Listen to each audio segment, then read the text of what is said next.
Soundings Audiobooks presents an unabridged recording of Candleford Green, written by Flora Thompson, read by Karen Cass. The moral right of the author has been asserted. This performance is owned by Soundings, Whitley Bay, NE26 2JT. CD 1. Chapter 1. From one small world to another. Laura sat up beside her father on the high front seat of the spring cart and waved to the neighbours. "Goodbye, Laura, goodbye," they called. "Mind you be a good gal now." And Laura, as she turned to smile and wave back to them, tried not to look too conscious of her new frock and hat and the brand-new trunk with her initials roped onto the back seat. As the cart moved on, more women came to their doors to see what the sound of wheels meant at that time in the morning. It was not the coalman's or the fishhawker's day, the baker was not due for hours, and the appearance of any other wheeled vehicle than theirs always caused a mild sensation in that secluded hamlet. When they saw Laura and her new trunk, the women remained on their doorsteps to wave their farewells. Then, before the cart had turned into the road from the rutted lane, little groups began forming. Her going seemed to be causing quite a stir in the hamlet, not because the sight of a young girl going out into the world to earn her own living was an uncommon one there. All the hamlet girls left home for that purpose, some of them at a much earlier age than Laura. But they usually went on foot, carrying bundles, or their fathers pushed their boxes on wheelbarrows to the railway station in the nearest town the night before, while for Laura's departure, the innkeeper's pony and cart had been hired. That, of course, was because Candleford Green, although only 8 miles distant, was on another line of railway than that which ran through the market town, and to have gone there by train would have meant 2 changes and a long wait at the junction. But the spring cart brought a spice of novelty into her departure, which made something to talk about, as the saying went there. At the beginning of the 1890s, any new subject for conversation was precious in such places. Laura was 14 and a half, and the thick pigtail of hair which had so far hung down her back had that morning been looped up once and tied with a big black ribbon bow on her neck. When they had first known that she was to go to work in the post office at Candleford Green, her mother had wondered if she ought not to wear her hair done up with hairpins, grown-up fashion. But when she saw a girl behind the post office counter at Shurston, wearing hers in a loop with a bow, she had felt sure that was the proper way for Laura to do hers. So the ribbon was bought. Black, of course, for her mother said the bright-coloured ribbons most country girls wore made them look like horses, all plaited and beribboned for a fair. "And mind you sponge and press it often," she had said, "for it cost good money, and when you come to buy your own clothes, always buy the best you can afford. It pays in the end." But Laura could not bear to think of her mother just then. The parting was too recent. So she thought of her new trunk. This contained, as well as her everyday clothes and her personal treasures, including her collection of pressed flowers, a lock of her baby brother's fair hair, and a penny exercise book, presented by her brother Edmund and inscribed by him, "Laura's Journal," in which she had promised to write every night what her mother had spoken of as 3 of everything, all made of stout white calico and trimmed with crochet edging. "No child of mine," her mother had often declared, "shall go out in the world without a good outfit. I'd rather starve." And when the time had come to get Laura ready for Candleford Green, the calico, bought secretly from time to time in lengths, had been brought out from its hiding place to be made up and trimmed with the edging she had been making for months. "I told you it would come in handy for something at some time," she had said. But Laura knew by her arch little smile she had meant it for her all along. Her father had made and polished the trunk and studded it with her initials in bright brass-headed nails, and deep down in one corner of it, wrapped in tissue paper, was the new half-crown he had given her.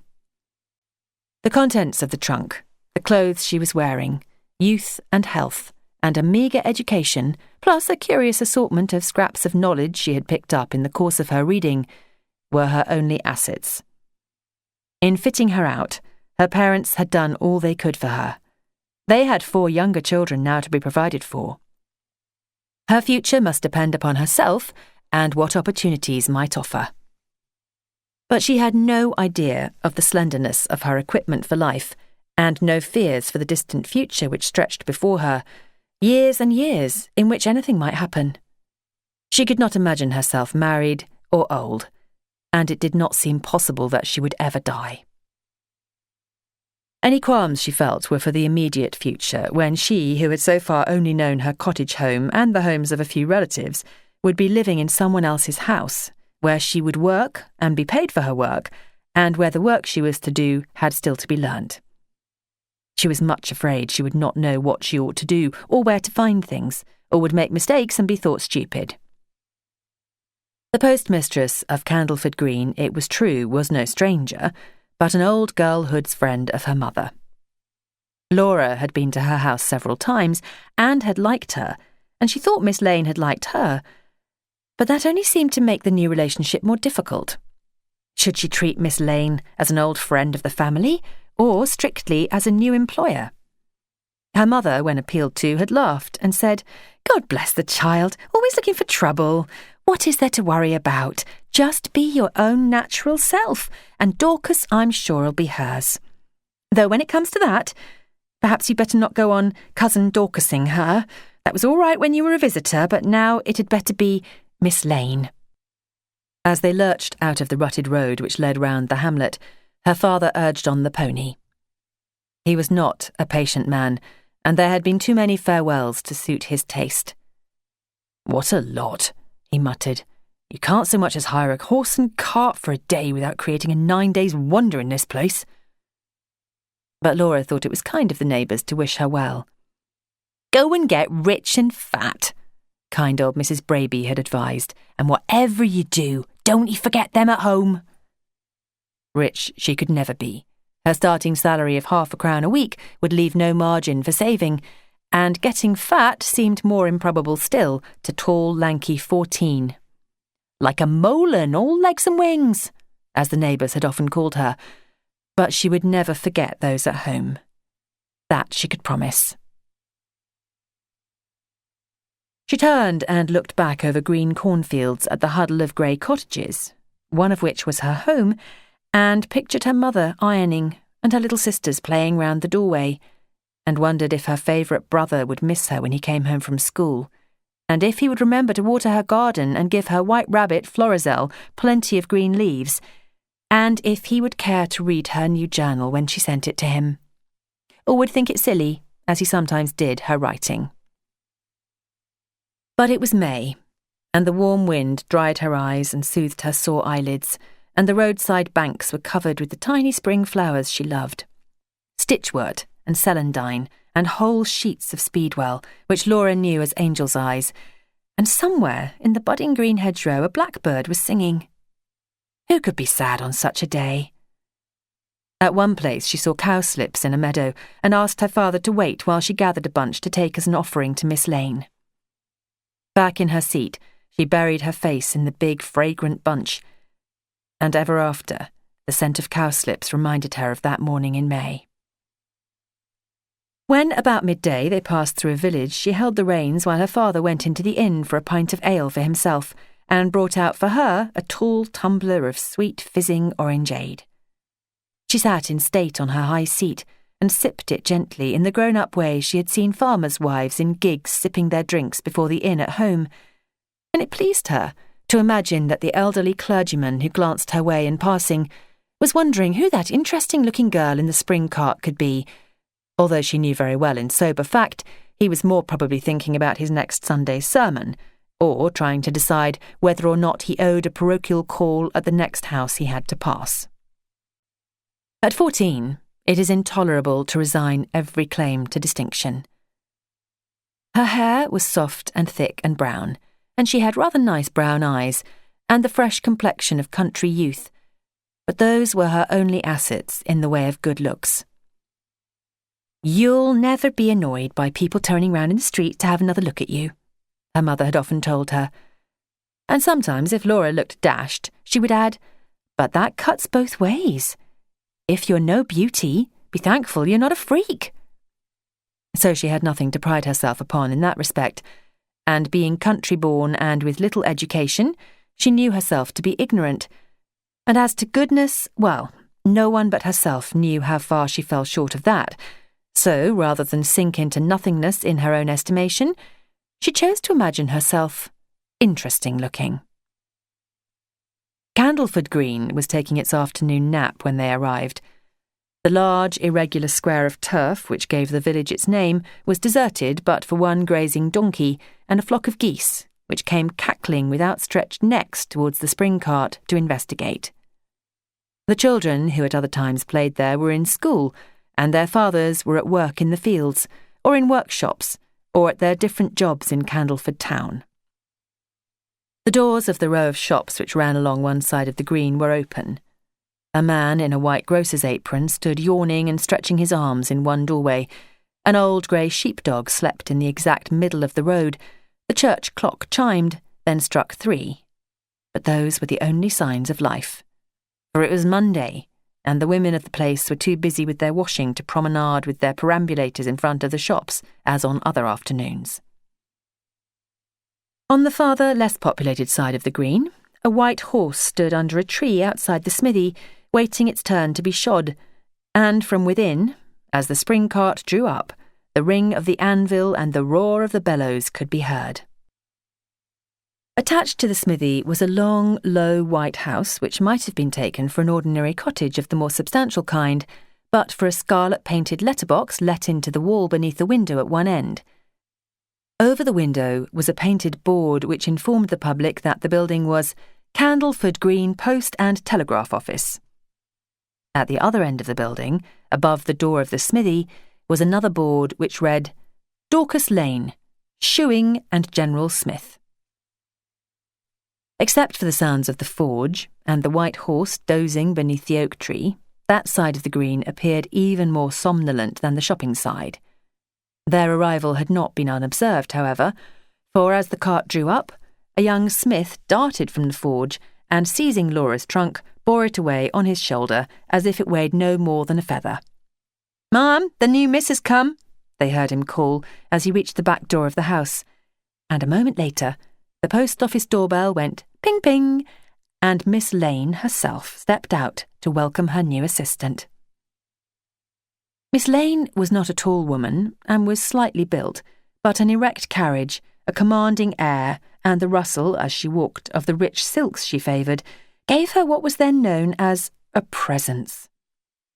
Bright, dark, almost black eyes were the only noticeable feature in her sallow but not otherwise unpleasing countenance.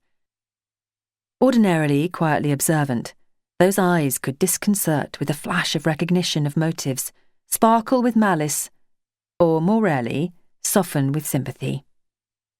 That afternoon, over a deep prune-coloured gown, she wore a small black satin apron, embroidered almost to stiffness with jet beads, and, in accordance with fashion, her still luxurious black hair was plaited into a coronet above a curled fringe. Not quite the Dorcas Lane Shoeing and General Smith that might have been expected after reading her signboard. Had she lived a century earlier, or half a century later, she would probably have been found at the forge with a sledgehammer in her hand, for she had indomitable energy and a passion for doing and making things. But hers was an age when any work outside the four walls of a home was taboo for any woman who had any pretensions to refinement, and she had to content herself with keeping the books and attending to the correspondence of the old family business she had inherited. She had found one other outlet for her energy in her post office work, which also provided her with entertainment in the supervision of her neighbours' affairs and the study and analysis of their motives. This may sound terrifying, as now related, but there was nothing terrifying about Miss Lane. She kept the secrets with which she was entrusted in the course of her official duties most honourably, and if she laughed at some of her customers' foibles, she laughed secretly. Clever was the general village description of her. "She's a clever one, that Miss Lane, as sharp as vinegar, but not bad in her way," people would afterwards say to Laura. Only her 2 or 3 enemies said that if she had lived at one time she'd have been burned as a witch. That afternoon she was in her most gracious mood.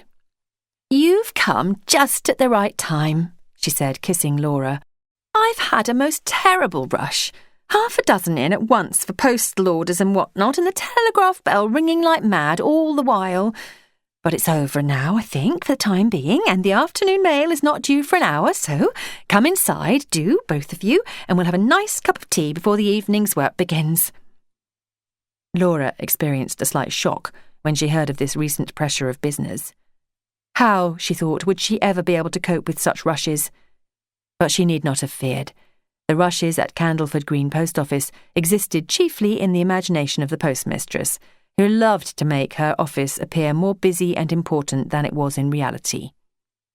Her father could not stay to tea, as he had his Candleford relations to visit, and Laura watched him drive away with the sinking feeling of one whose last link with a known world is vanishing. But before the day was out, her childhood's life seemed long ago and far away to her. There was so much to see and hear and try to grasp in the new one. As she followed her new employer through the little office and out to the big front living kitchen, the hands of the grandfather's clock pointed to 4:15. It was really only 3:15, and the post office clock gave that time exactly. But the house clocks were purposely kept half an hour fast, and meals and other domestic matters were timed by them. To keep thus ahead of time was an old custom in many country families, which was probably instituted to ensure the early rising of man and maid in the days when 5 or even 4 o'clock was not thought an unreasonably early hour at which to begin the day's work. The Smiths still began work at 6, and Zillah the maid was downstairs before 7, by which time Miss Lane, and later Laura, was also up and sorting the morning mail.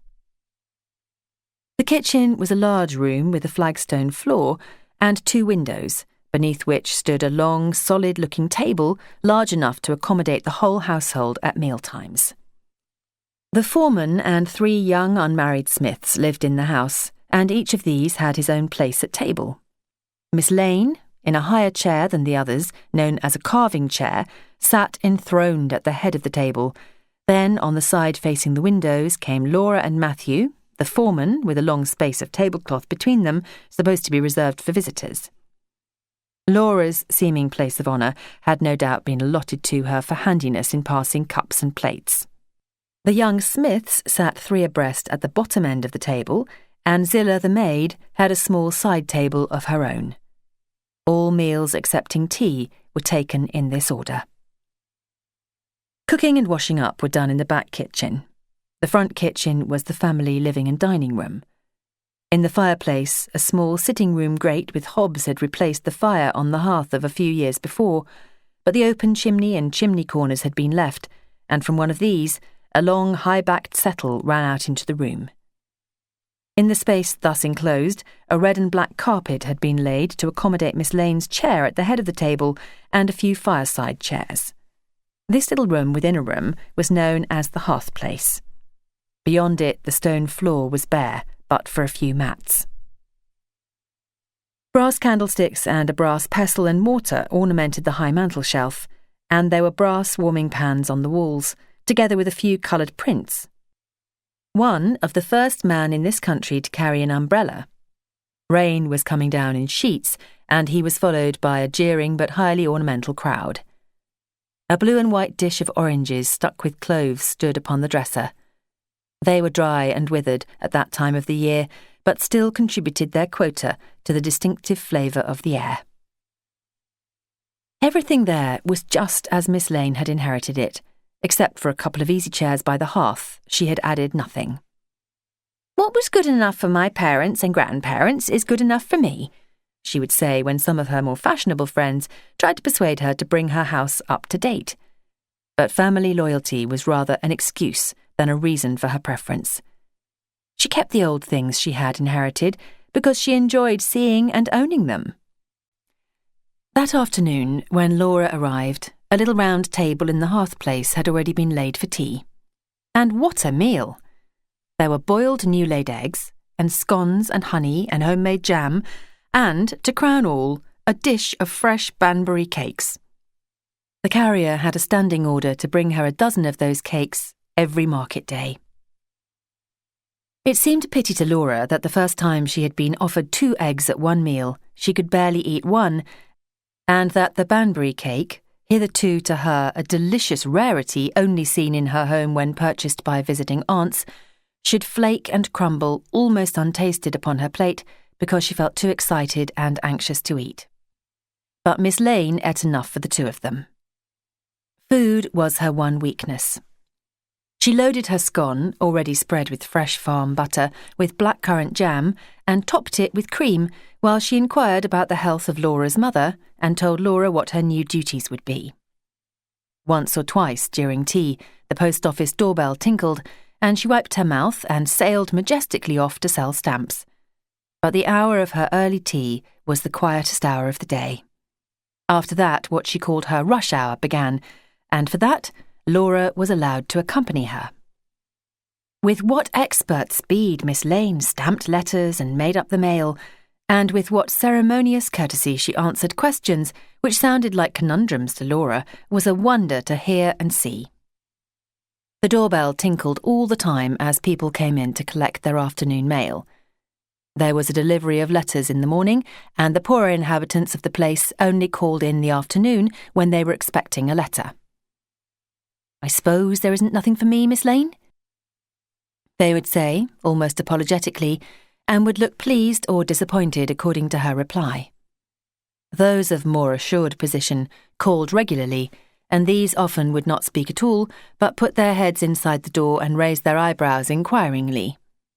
None of them gave their names or addresses, because Miss Lane knew everybody on and around the green, and she seldom had to look in the pigeonholes labelled A to Z, because she had sorted the letters and could answer from memory.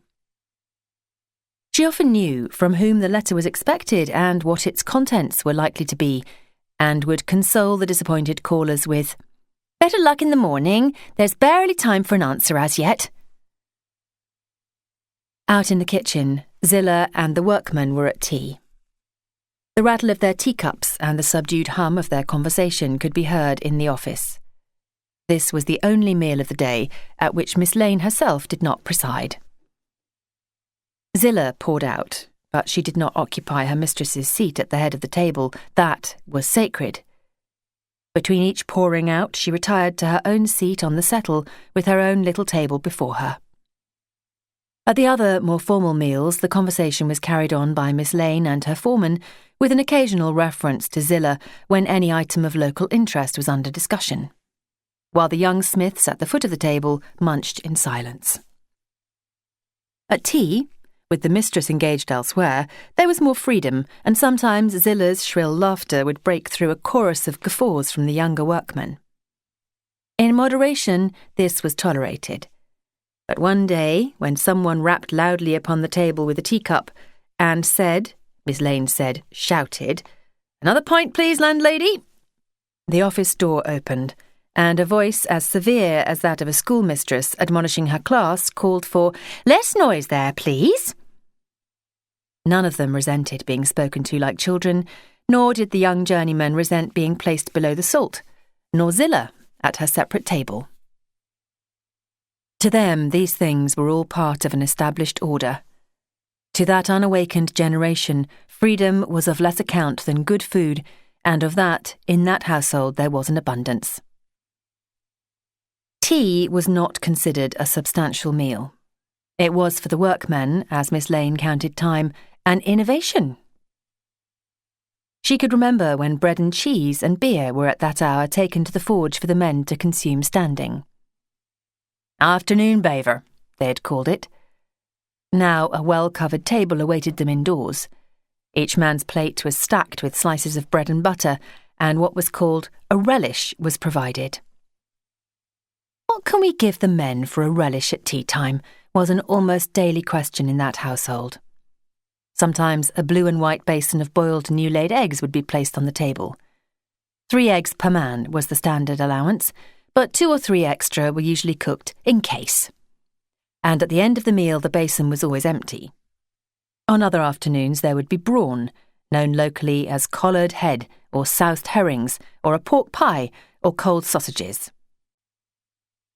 As the clock struck 5, The scraping of iron-tipped boots would be heard, and the men, with leather aprons wound up around their waists, and their faces still moist from their visit to the pump in the yard, looking preternaturally clean against their work-soiled clothes, would troop into the kitchen. While they ate, they would talk of the horses they had been shoeing. "That new grey of Squire's was near as damn it to nipping my ear. A groom ought to stand by and hold the young devil." Or, "Poor old Whitefoot, about time he were pensioned off. Went to sleep and nearly fell down top of me today, he did. Let's see, how old is he now, do you reckon?" 20, if he's a day. Ms. Elliot's father used to ride him to hounds, and he's been dead this 10 years. But you leave old Whitefoot alone. He'll drag that station cart for another 5 years. What's he got to cart? Only young Jim, and he's a 7-stunner, if that. Maybe a bit of fish and a parcel or two. You take my word for it. Old Whitefoot ain't going to die while he can see anybody else alive." Or they would talk about the weather, or the crops, or some new arrival in the place, extracting the last grain of interest from every trifling event, while separated from them by only a closed door, the new activities of a more sophisticated day were beginning. On her first day in the office, Laura stood awkwardly by Miss Lane, longing to show her willingness to help, but not knowing how to begin. Once, when there was a brisk demand for penny stamps, and the telegraph bell was ringing, she tried timidly to sell one, but she was pushed gently aside, and afterwards it was explained to her that she must not so much as handle a letter or sell a stamp until she had been through some mysterious initiation ceremony which Miss Lane called being sworn in. This had to take place before a justice of the peace, and it had been arranged that she should go the next morning to one of the great houses in the locality for that purpose. And she would have to go alone, for until she herself had qualified, Miss Lane could not leave home during office hours, and she feared she would not know which doorbell to ring or what to say when she came into the great man's presence. Oh dear, this new life seemed very complicated.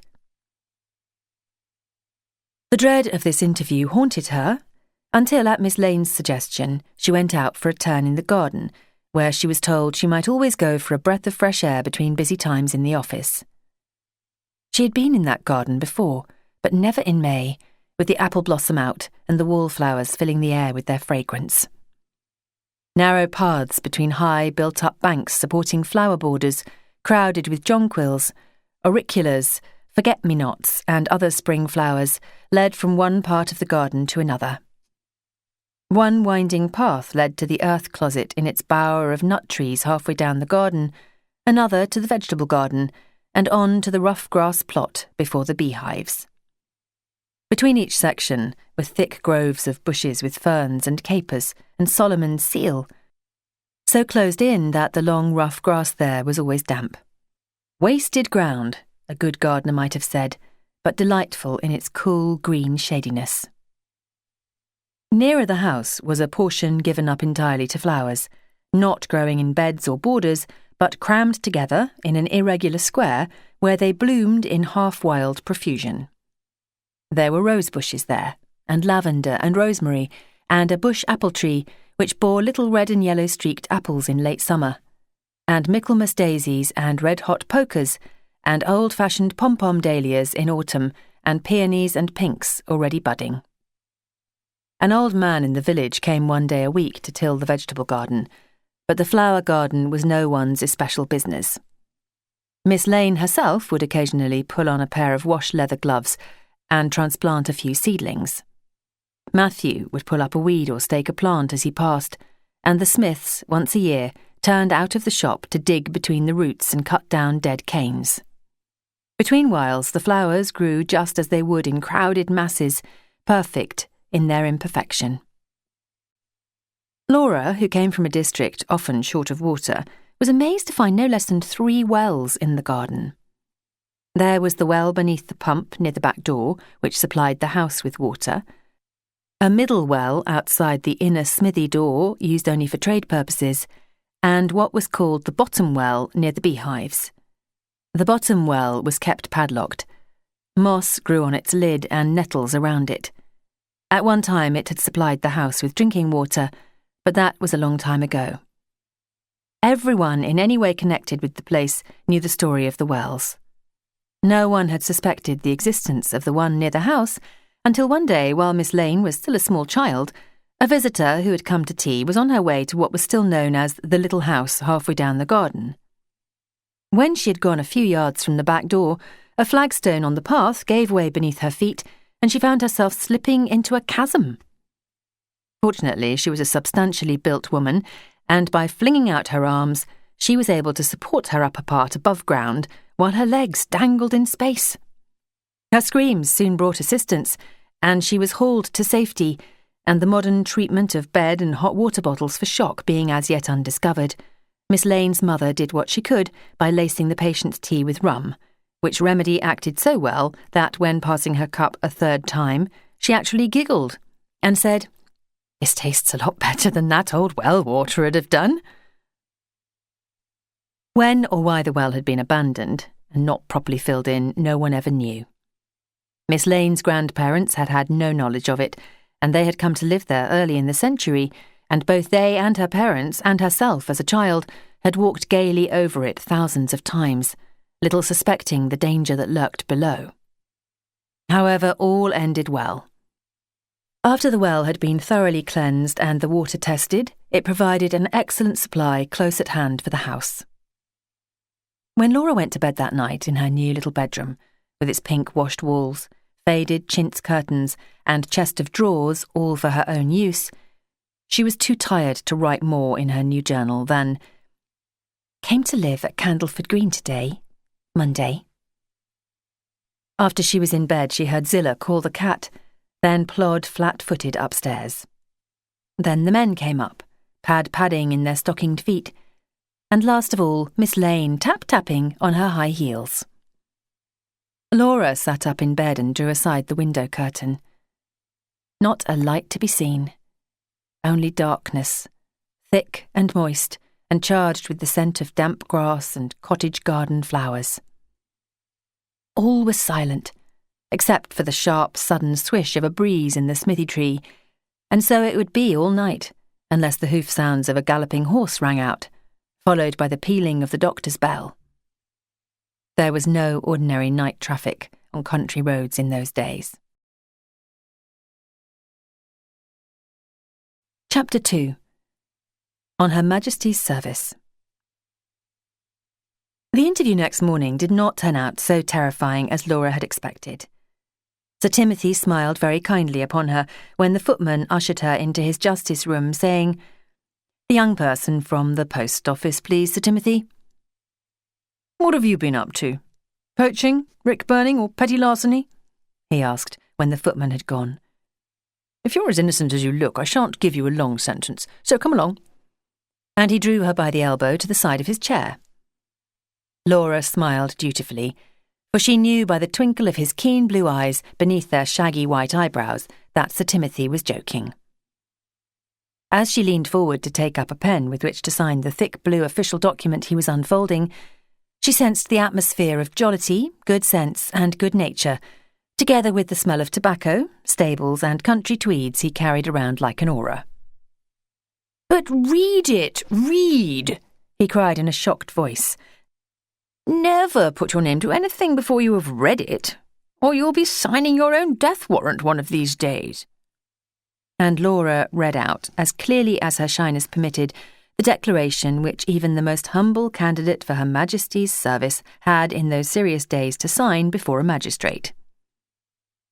"I do solemnly promise and declare that I will not open or delay or cause or suffer to be opened or delayed any letter or anything sent by the post," it began, and went on to promise secrecy in all things. When she had read it through, she signed her name. Sir Timothy signed his, then folded the document neatly for her to carry back to Miss Lane, who would send it on to the higher authorities. Sir Timothy could not have been very busy that morning, for he kept her talking a long time, asking her age and where she came from, and how many brothers and sisters she had, and what she had learnt at school, and if she thought she would like the post office business. "You've been well brought up," he said at last, as weightily as if pronouncing sentence in court. "And you shall do well. Miss Lane is an excellent woman, most efficient and kind, too, to those of whom she approves, though I should not like to offend her myself. By gad, I should not. I remember one day when she was a girl. But perhaps I had better not tell you that story. Now, I expect you would be glad of some refreshment. Ask Purchase or Robert to show you the way to the housekeeper's room. There's sure to be tea or coffee or something going there at this time. And Laura dropped a little curtsy as she said, "No, thank you, Sir Timothy, no, thank you," and passed through the door, which he courteously held open, and down the long resounding stone passage which led to the side door, and was very glad that she saw no one. For when she arrived, the footman had teasingly pulled her hair and asked for a kiss. Out in the park, she turned and looked back at the long, white, battlemented facade of the mansion, with its terraces, fountains and flower beds, and thought, "Thank goodness that's over. I don't suppose I shall ever see this place again." But she erred in her supposition. She was to cross the park, come clanging through the iron swing gate, and pass beneath the tall, rook-noisy elms to the mansion every morning in all weathers for nearly 3 years. For the first few days, Laura feared she would never learn her new duties. Even in that small country post office, there was in use what seemed to her a bewildering number and variety of official forms, to all of which Miss Lane, who loved to make a mystery of her work, referred by number, not name. But soon, in actual practice, AB 35, K21, XY 13, or what not, became the Blue Savings Bank form, the postal order abstract, the cash account sheet, and so on, and Laura found herself flicking them out of their pigeonholes and carrying them without a moment's hesitation to where Miss Lane sat doing her accounts at the kitchen table. Then the stamps. The penny and halfpenny ones she already knew by sight were in 10-shilling and 5-shilling sheets, which hot, nervous hands were inclined to tear, and those of higher value, neatly hinged in a cardboard-leafed book, ready to be sold for parcels and telegrams, had to be detached just so, working up from the left-hand bottom corner. And the cash drawer, with its 3 wooden bowls for gold, silver and copper, and all 3 bowls at least half full, even the one for sovereigns and half-sovereigns, what a lot of money there must be in the world. Laura would run her fingers through the shining gold coins when the cash was counted at night and placed in the black japanned box ready to be taken upstairs, wrapped in an old woolly shawl as disguise, and stood on the top shelf of Miss Lane's clothes cupboard. Occasionally there was a banknote in the japanned box, but no treasury notes, for there were none issued. There was plenty of gold to serve as currency in those days. Gold in plenty flowed through the country in a stream, but a stream to which only the fortunate had access. 1 poor half-sovereign was doled out on Saturday night to the lowest-paid workers. Men who had a trade might get a whole sovereign and a few pieces of silver. At first, when giving change, Laura boggled and hesitated and counted again, but although she had learned little arithmetic at school, she was naturally quick at figures, and that part of her work soon became easy to her. And she liked seeing and speaking and being spoken to by the post office customers, especially the poorer ones, who would tell her about their affairs and sometimes ask her advice. The more important at first would ignore her if Miss Lane was present, or if she was absent, would ask to see her. But they soon got used to seeing a new face there, and once, when Laura had gone indoors to tea, a gentleman farmer from a neighbouring hamlet actually inquired what had become of "that charming young gal you've got now." That set the seal of acceptance upon her, and fortunately, it was the only compliment so definitely expressed. Further inquiries of the kind might not have pleased Miss Lane. She liked Laura, and was glad to find she was giving satisfaction, but naturally expected to stand first in her customers' regards. Working hours in such small post offices as that where Laura was employed were then from the arrival of the 7 o'clock morning mail till the office was closed at night, with no weekly half-day off, and Sunday not entirely free, for there was a Sunday morning delivery of letters and an outward mail to be made up in the evening. Slaves' hours, she was told by those employed directly by government in the larger post offices, where they worked an 8-hour day. And so they would have been, had life moved at its present-day pace. At that time, life moved in a more leisurely manner. The amount of business transacted in such village post offices was smaller and its nature more simple. There were no complicated forms with instructions for filling in to be dealt out to the public, no government allowances to be paid, and the only pensions were the quarterly ones to ex-servicemen, of whom there would not be more than 3 or 4 in such a place. During the day there were long, quiet intervals in which meals could be taken in comparative peace, or reading or knitting were possible, while where 2 were engaged in the business, as at Candleford Green, there were opportunities of getting out into the fresh air. Most important of all, there was leisure for human contacts. Instead of rushing in a crowd to post at the last moment, villagers would stroll over the green in the afternoon to post their letters and stay for a chat, often bringing an apple or a pear or a nosegay from their gardens for Laura. There was always at least 1 pot of cut flowers in the office. Pink moss roses, sweet williams, and lad's love in summer, and in autumn, the old-fashioned yellow and bronze button chrysanthemums, which filled cottage gardens at that time. In time, Laura came to know these regular customers well. Some letter or telegram they had received or were sending opened the way to confidences, and often afterwards she was treated as an old friend and would ask if the daughter in Birmingham had made a good recovery from her confinement, or if the son in Australia was having better luck, or how the wife's asthma was, or if the husband had succeeded in getting the job he was trying for. And they would ask Laura if her people at home were well, or compliment her upon a new cotton frock she was wearing, or ask her if she liked such and such a flower, because they had some at home they could bring her. The morning mail arrived from the head office by walking postman at 7 o'clock, and it was Laura's first duty of the day to attend to the opening of the mailbag and the distribution of its contents in what had in times past been one of the numerous outbuildings of the house: wash-house, brew-house, or pantry. New floored and new ceiled, and with sorting benches placed around, it made a convenient little sorting office. Although, with no other means of heating than an oil stove, it was cold there in winter. Every morning the postman who had brought the mail remained to sort out his own letters for the village delivery, and the 2 women letter carriers who did cross-country deliveries to outlying houses and farms had their own sorting. The elder woman, Mrs. Gubbins, was an old countrywoman who wore for her round a lilac sunbonnet with apron and shawl. She was a crabbed old creature who seldom spoke beyond grunting a good morning, except when some local scandal was afoot, when she could be voluble enough. The other postwoman was still in her 30s, and as pleasant in manner as Mrs. Gubbins was uncouth. Her name was Mrs. Macy, and more will be told about her later.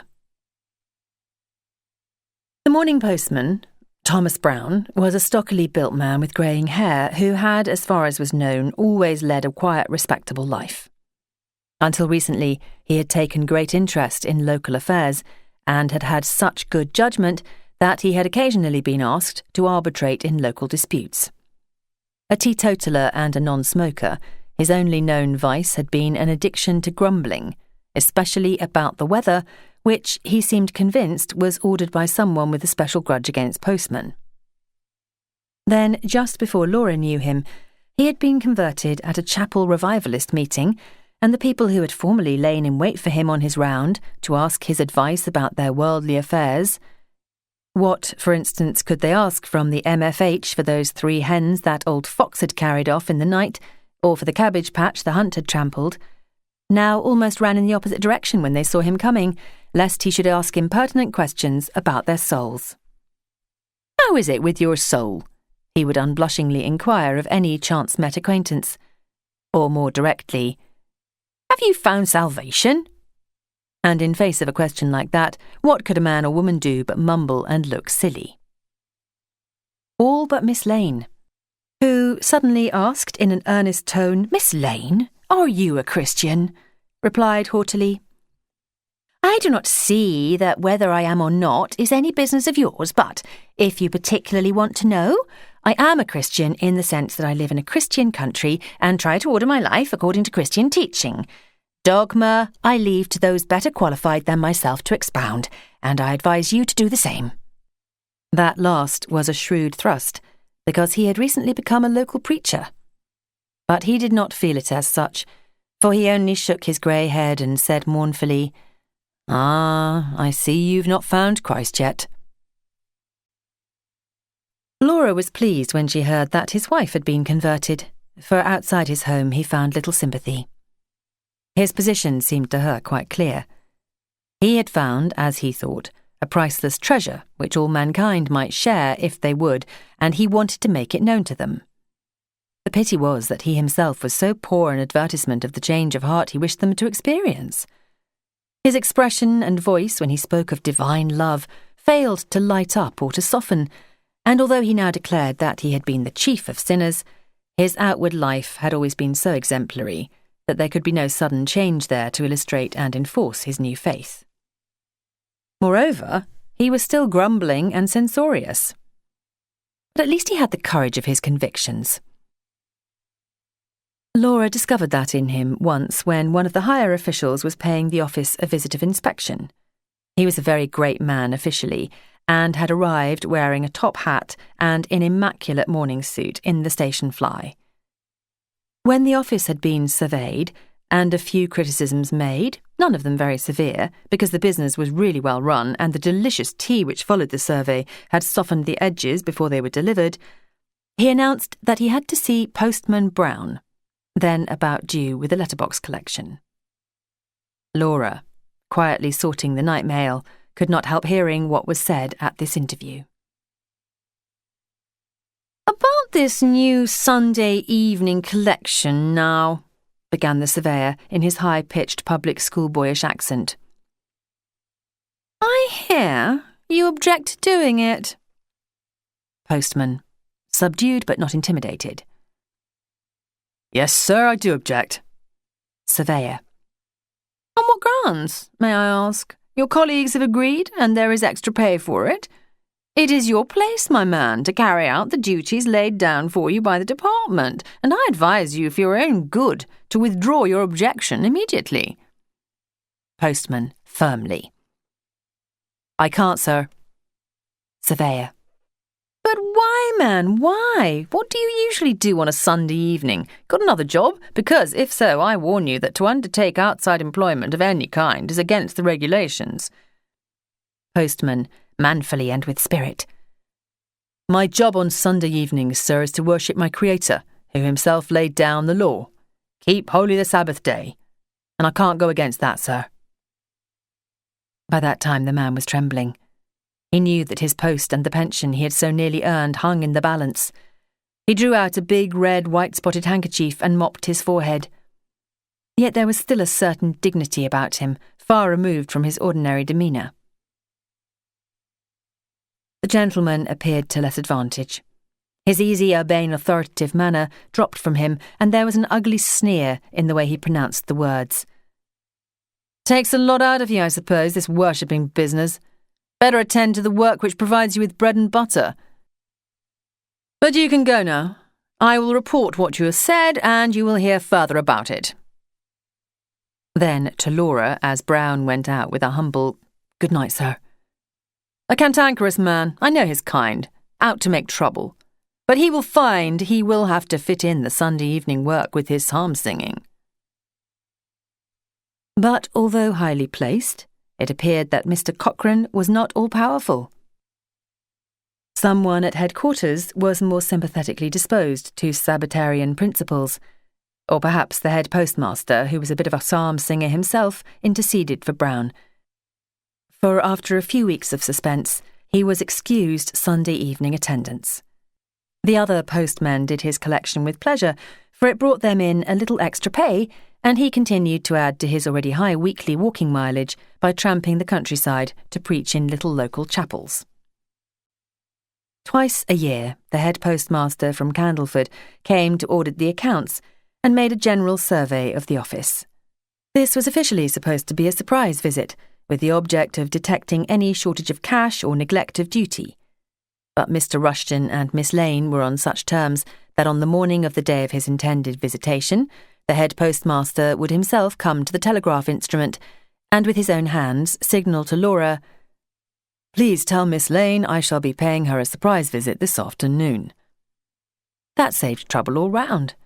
By the time Mr. Rushton's pony carriage drew up at the post office door, the account books, sheets of stamps, postal orders, licences, and so on, together with the cash, ready counted in neat piles, would be arranged in readiness on the kitchen table. So the official business did not take long, and that dispatched, the occasion became a social one. Tea was laid on the round table in the parlour for Mr. Rushton's visits, with Miss Lane in her best silk and a long gold chain twice round her neck and tucked into her waistband, pouring out tea from the best silver teapot. Mr. Rushton, doing full justice to the country fare, there was once cold duck on the table, and Laura bobbing in and out between her calls to the post office counter. The first time she was trusted to warm the pot and put in the tea from the special caddy for this function, she forgot to put in the tea and nearly dropped on the floor with nervous terror when the other two stared blankly at the crystal stream proceeding from the teapot. After tea, the garden and chickens and pigs had to be surveyed, and the pony cart loaded up with country produce, including a huge old-fashioned bouquet of flowers for Mrs. Rushton. It was an old-fashioned way of conducting business, and Mr. Rushton was an old-fashioned postmaster. He was a neat, middle-aged little man, very precise in his speech and manner, and with what many considered an exaggerated sense of his own importance. Pleasant, if somewhat patronising, to well-doers on his staff, but a terror to the careless and slipshod worker. He was under the impression that his own office staff adored him. "The crew of my little ship," he would say when speaking of those under him. "The crew of my little ship know who is captain." It is sad to have to record that the crew in private spoke of their captain as Holy Joe. That was because in private life Mr. Rushton was a pillar of the Methodist connection in Candleford town. Sunday school superintendent, occasional preacher, and the ready host of visiting ministers, a great man locally in his church, which perhaps accounted for his style of dress. In his black or very dark grey clothes and round black soft felt hat, driving his fat grey pony in the lanes, he might himself have been taken for a minister or even for a clergyman of the established church. On his salary of at most $250 a year, he was able in those spacious days to keep his own pony carriage, a maid for his wife, and to entertain his friends and educate his children. He was liked by the Candleford townspeople, but with those in the big country houses he was not a favourite. They thought him a too pedantic stickler for official rules. "That little jack in office," one of the squires called him. And there was a story of a fox-hunting baronet who had terminated an interview in the office marked postmaster by hurling a stone bottle of ink at the official head. It missed its mark, fortunately, but some of the younger clerks in his office still took a pride in pointing out the faint remaining traces of the splashes on the wallpaper. At an early stage of their acquaintance, Mr. Rushton promised Laura the offer of the next vacancy for a learner in his office. But the vacancy never occurred. His only two women clerks were the daughters of a minister, a friend of his own, and boarded with his family. They were quiet, refined, pleasant young women in their early 30s, of a type to which most women clerks in the post office at that time belonged. The young ladies with the artificial pearls and bad manners belonged to the early years of this century and disappeared before the last war.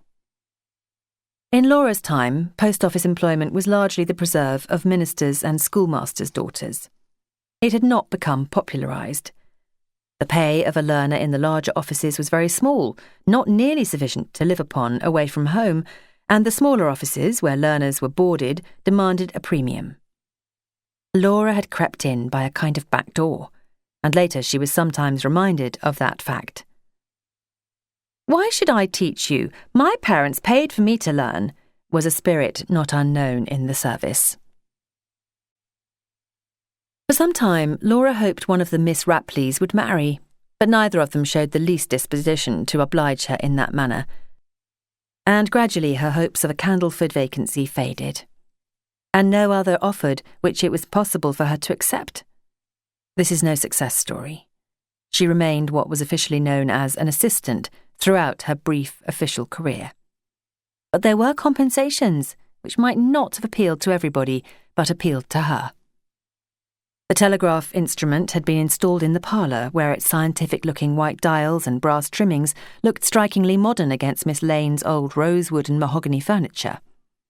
It was what was known as the ABC type of instrument, now long superseded, even in such small offices, by the telephone.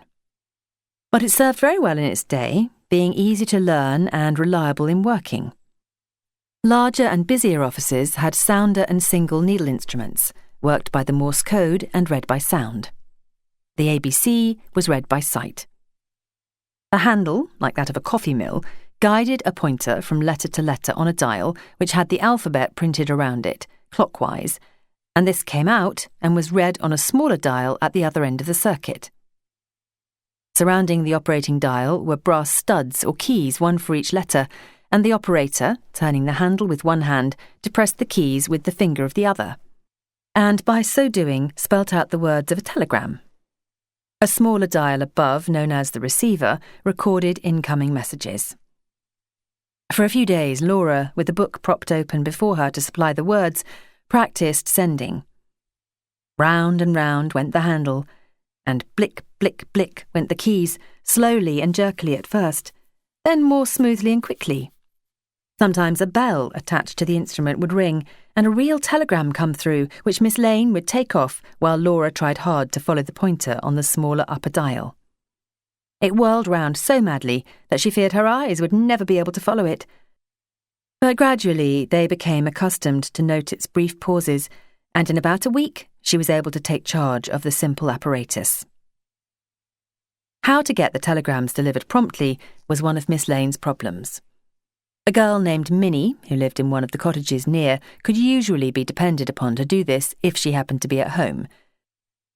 But although there were only about a dozen incoming telegrams a day on the average, they were apt to come in rushes, with long intervals between, and often Minnie had barely had time to get out of hailing distance before another telegram arrived. Then there was running to and fro to find another messenger, or Zilla or the apprentice from the blacksmith's shop would be pressed into the service. Neither of these went willingly, and often they could ill be spared from their work, but it was a strict rule of the establishment that no telegram must be delayed. Another worrying thing about the delivery of telegrams was that even when two came fairly close together, they were bound to be for addresses in opposite directions. Many were for farms or for country houses 2 or even 3 miles distant, and Minnie trailed many miles about the countryside in a day. Trailing is the only way to describe her method of progress, for she had an apparently slow, languid walk, which was, in fact, deceptive, as she managed to cover long distances and usually be back in time. She was a pretty, doll-faced country girl of 15, with wide, rather vacant-looking blue eyes and a great love of finery. She usually appeared at the office in a very clean, if sometimes old, print frock and a flower-wreathed hat. One very hot day in a very hot summer, Miss Lane brought forth from her hoard an old white silk parasol with a deep cream lace frill and presented it to Minnie. Her face, as she went off beneath it to deliver her telegram, wore an expression Laura never forgot. It was one of utter felicity. End of CD 1. CD 2. Miss Lane's parlour door opened out into the public portion of the office, and it sometimes happened that after attending to the telegraph instrument, Laura found herself cut off from the inner side of the counter by what appeared to be a private and confidential conversation between Miss Lane and a customer. Then she would close the door softly and go straight to the bookcase. A few books, such as Cooking and Household Management, The Complete Farrier, and Dr. Johnson's Dictionary, were kept on one of the kitchen window seats, but all the best books were kept behind glass doors above the bureau in the parlour. When one of these was lent to Laura, it had first to be fitted with a brown paper jacket, for Miss Lane was very particular about her books, most of which had belonged to her father. The collection was an unusual one to be found in a tradesman's parlour at that time, but her father had been an unusual man, a lover of poetry, especially of Shakespeare, and a student of history and astronomy. There were the works of William Shakespeare in 2 large flat volumes, and Hume's History of England in at least a dozen small fat ones. Scott's poetical works and a number of the Waverley novels, Cowper's poems and Campbell's and Gray's, Thomson's Seasons, and many other such books. Any of these she was told she might borrow, with one exception. That was Byron's Don Juan, a terrible book, she was told, and most unfit for her reading. "I don't know why I haven't destroyed it long ago," said Miss Lane. "Next time there's a bonfire in the garden, I must see about it." Laura knew she ought to be, and was, ashamed of herself when, at every opportunity, she stood before the bookcase with goggling eyes and many a guilty glance at the door, devouring another half-canto of Don Juan. She slipped the book into her pocket one night and took it to read in bed, and narrowly escaped detection when Miss Lane came suddenly into her room to give some instruction about the next morning's mail. She saved herself by tucking the book down into the bed beside her, but the feel of its sharp edges against her side made her so incoherent that Miss Lane glanced round suspiciously. "No reading in bed now," she said. "You've got no need to wear out your eyesight, and I'm sure I don't fancy being burnt to death in my sleep." And Laura replied in a small, meek voice, "No, Miss Lane." But she went on reading. She could not help it. How fascinating the book was!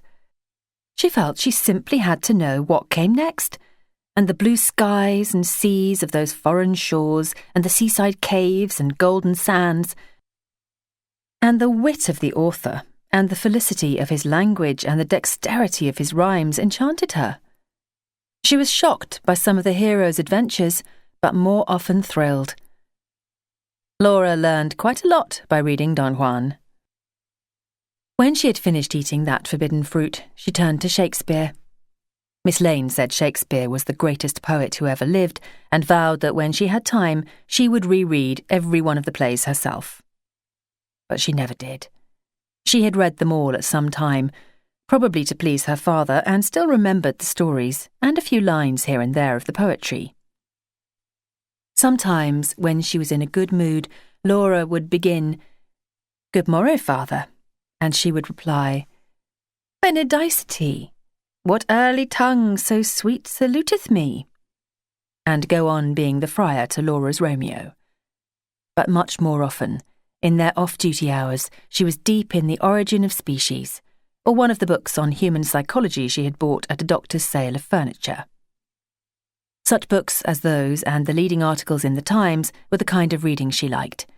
But because of her father, she could understand Laura's love of quite other literature.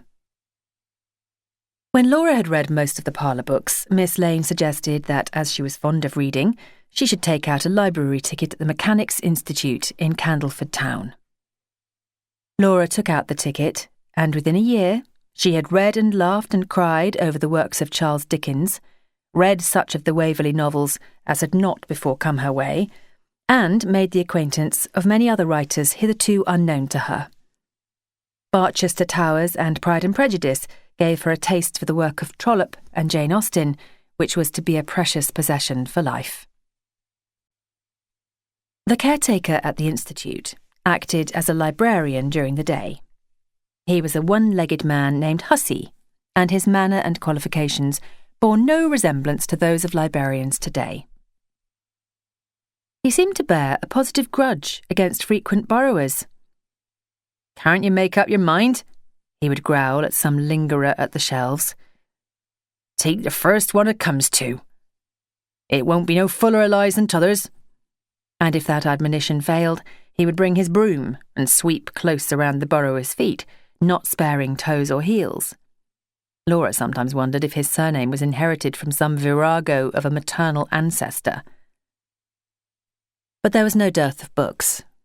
After she left home, Laura never suffered in that way.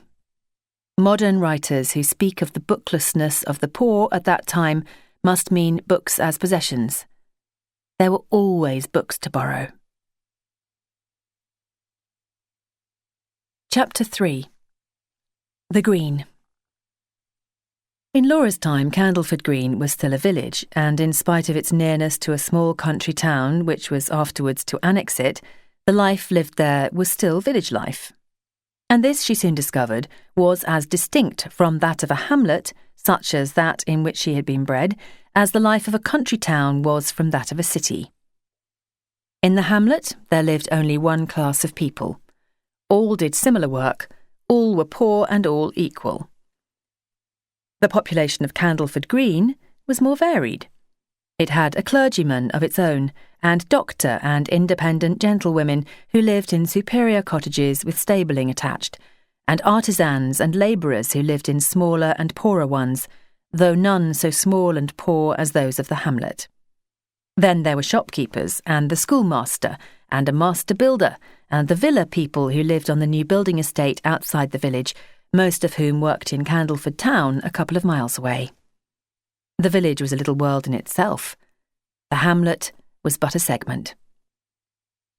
In the large country houses around lived squires and baronets and lords who employed armies of indoor servants, gardeners and estate workers. The village was their village too. They attended its church, patronised its shops, and had influence upon its affairs. Their ladies might be seen in mellow tweeds and squashed hats, going in and out of the shops in the morning, or bringing flowers with which to decorate the church for some festival, or popping into the village school to see that all was going on there as they thought it should be. In the afternoon, the same ladies in silks and satins and huge feather boas would pass through the village in their carriages, smiling and bowing to all they met, for it was part of their duty, as they conceived it, to know every inhabitant. Some of the older village women still curtsied in acknowledgement, but that pretty, old-fashioned, if somewhat servile custom was declining, and with the younger or more enlightened, or slightly higher socially, smiles and a jerk of the head by way of a bow had become the usual response. Every member of the community knew his or her place, and few wished to change it. The poor, of course, wished for higher wages, the shopkeepers for larger shops and quicker turnovers, and the rich may have wished for higher rank and more extensive estates, but few wished to overstep the boundaries of class. Those at the top had no reason to wish for change, and by others, the social order was so generally accepted that there was no sense of injustice. If the squire and his lady were charitable to the poor, affable to the tradesman, and generous when writing out a cheque for some local improvement, they were supposed to have justified the existence of their class. If the shopkeeper gave good value and weight and reasonable credit in hard times, and the skilled workman had served his apprenticeship and turned out good work, no one grudged them their profits or higher wages. As to the labouring class, that was the most conservative of all. "I know my place and I keep it," some man or woman would say, with a touch of pride in the voice. And if one of the younger and more spirited among them had ambition, those of their own family would often be the first to ridicule and discourage them. The edifice of society as it then stood, apparently sound but already undermined, had served its purpose in the past. It could not survive in a changing world where machines were already doing what had been men's work, and what had formerly been the luxuries of the few were becoming necessities of the many. But in its old age, it had some pleasant aspects, and not everything about it was despicable. Along one side of the large oblong stretch of green sward which gave the village its name ran the road into Candleford town, a pleasant 2 miles with its raised footpath and shady avenue of beech trees. Facing the road and the green on that side, shops and houses and garden walls were strung closely enough together to form a one-sided street. This was known as the best side of the green, and many who lived there complained of the post office having been established on the opposite, quieter side, so out of the way and ill-convenient. The post office side of the green was known as the dull side, but Miss Lane did not find it dull, for from the vantage point of her windows she had a good view of the more populous road and of all that was going on there. The quieter road had only the post office and the smithy and one tall old red-brick Georgian farmhouse, where, judging by its size and appearance, people of importance must once have lived, but where then only an old cowman and his wife occupied one corner. The windows of their rooms had white lace curtains and pot plants. The other windows stared blankly in long rows out on the green. Rumour said that on certain nights of the year, ghostly lights might be seen passing from window to window of the upper story, for the house was supposed to be haunted, as all unoccupied or partly occupied large houses were supposed to be at that date. But old cowman Jolliffe and his wife laughed at these stories and declared that they were too cosy in their own rooms on winter nights to go looking for ghosts in the attics. "Us knows when we be well off," John would say, "with 3 good rooms rent-free and milk and taties found. We ain't such fools as to go farting around for that which might frighten us away." Between these few buildings on the quiet side were rickyard and orchard and garden walls with lilacs, laburnums and fruit trees overhanging. This greenery, with the golden or dun thatch of the pointed-topped ricks and the sights and sounds of the farmyard and smithy, gave this side of the green a countrified air, which some of the more go-ahead spirits of the place resented. They said the land occupied by the gardens and orchards ought to be developed. There was room there for a new Baptist chapel and a row of good shops, and these would bring more trade to the place and encourage people to build more houses. But for a few more years, the dull side of the green was to remain as it was. The farmyard sounds of cock-crow and milking time and the tang-tang of the forge were to blend with the strains of gramophone music and the hooting of motor horns before the farmhouse was demolished and its stock driven farther afield, and the smithy gave place to an up-to-date motor garage with petrol pumps and advertisement hoardings. Except for the church and vicarage, which stood back among trees at one end of the green, with only the church tower showing, and roomy old inn, which had known coaching days and now, after a long eclipse, was beginning to call itself an hotel at the other, these 2 roads were almost all there was of the village. There were labourers' cottages out in the fields, and a group of these called Hungry End stood just outside the village at the farther end, and there was the new building estate on the Candleford road, but neither of these was included in the view from the post office. Between the 2 roads lay the green, with its daisies and dandelions, and grazing donkey, and playing children and old men sunning themselves on the 2 backless benches. Or, in rainy weather, deserted, but for a few straggling figures crossing from various angles with umbrellas and letters to post in their hands. The road past the shops was the favourite promenade and meeting place, but on a few occasions the green itself became the focus of attention. And the greatest of these was when, on the morning of the first Saturday in January, the hunt met there in front of the roomy old inn. Then riders in scarlet would rein in their mounts to reach down for a stirrup cup, and their ladies, in tight-fitting habits with long flowing skirts, would turn on their side saddles to wave their hunting crops to their friends, or gather in groups to gossip while their mounts backed and fidgeted. And the waving white sterns of the pack moved hither and thither in massed formation at the word of command of the huntsman, there known as the whipper-in. If one of the hounds strayed a yard, he would call it by name. "Hi, Minnie!" or Spot or Cowslip or Trumpeter, and the animal would look lovingly into his face as it turned in meek obedience, which always seemed wonderful to Laura, in view of the fact that within a few hours the same animal might be helping to tear a living fellow creature limb from limb. But few there thought of the fox, beyond hoping that the first covert would be successfully drawn and that the day's sport would be good. The whole neighbourhood turned out to see the meet.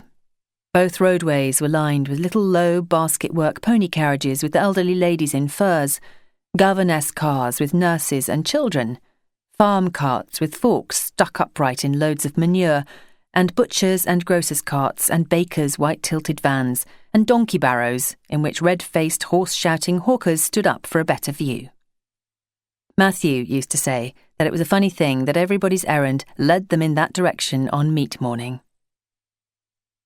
On the green itself, school teachers, curates, men in breeches and gaiters with ash sticks, men in ragged coats and mufflers, smartly dressed girls from Candleford town, and local women in white aprons with babies in their arms pressed forward to see all there was to be seen, while older children rushed hither and thither shouting, "Tally-ho! Tally-ho!" and only missed by a miracle being hit by the horses' hoofs. Every year, as soon as the meet had assembled, Matthew would hang up his leather apron, slip into his second-best coat, and say that he must just pop across the green for a moment. Squire or Sir Austin or Muster Ramsbottom of Pilvery had asked him to run his hand over his mare's fetlock. But the Smiths were to get on with their work. None of their gaping and gazing. They had seen hosses before, and them that rode on 'em, though to judge by some of their doings, you'd think they didn't know the near from the offside. As soon as he had disappeared, the Smiths left anvil and tools and forge and fire to take care of themselves, and hurried out to a little hillock a few yards from the smithy door, where they stood close packed with their fringed leather aprons flapping about their legs. No one was likely to have business at the post office counter that morning, but the telegraph instrument had to be attended to, and although that was furnished with a warning bell, which could be heard all over the house, both Miss Lane and Laura found it necessary to be in constant attendance. From the window near the instrument, the green, with its restive horses and swaying crowds, its splashes of scarlet coats and its white splash of hounds, could be viewed in comfort.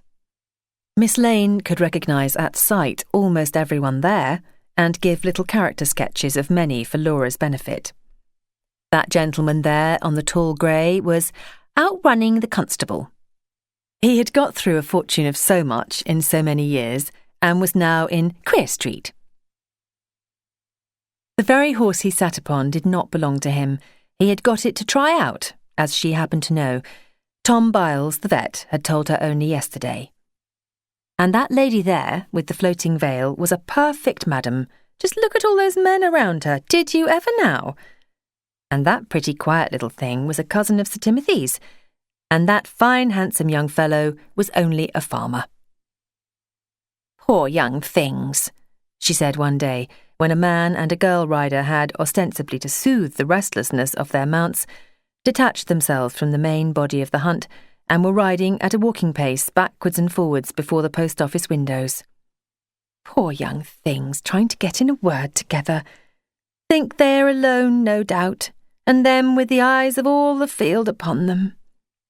Ah, I thought so. Here comes her mother. It'll never do, my poor dears, it'll never do, with him a younger son without a penny to bless himself, as the saying goes." But Laura, as yet, had less sympathy with lovers. Her eyes were fixed on a girl of about her own age in a scarlet coat and a small black velvet jockey cap, whose pony was giving her trouble. A groom came up quickly and took its reins.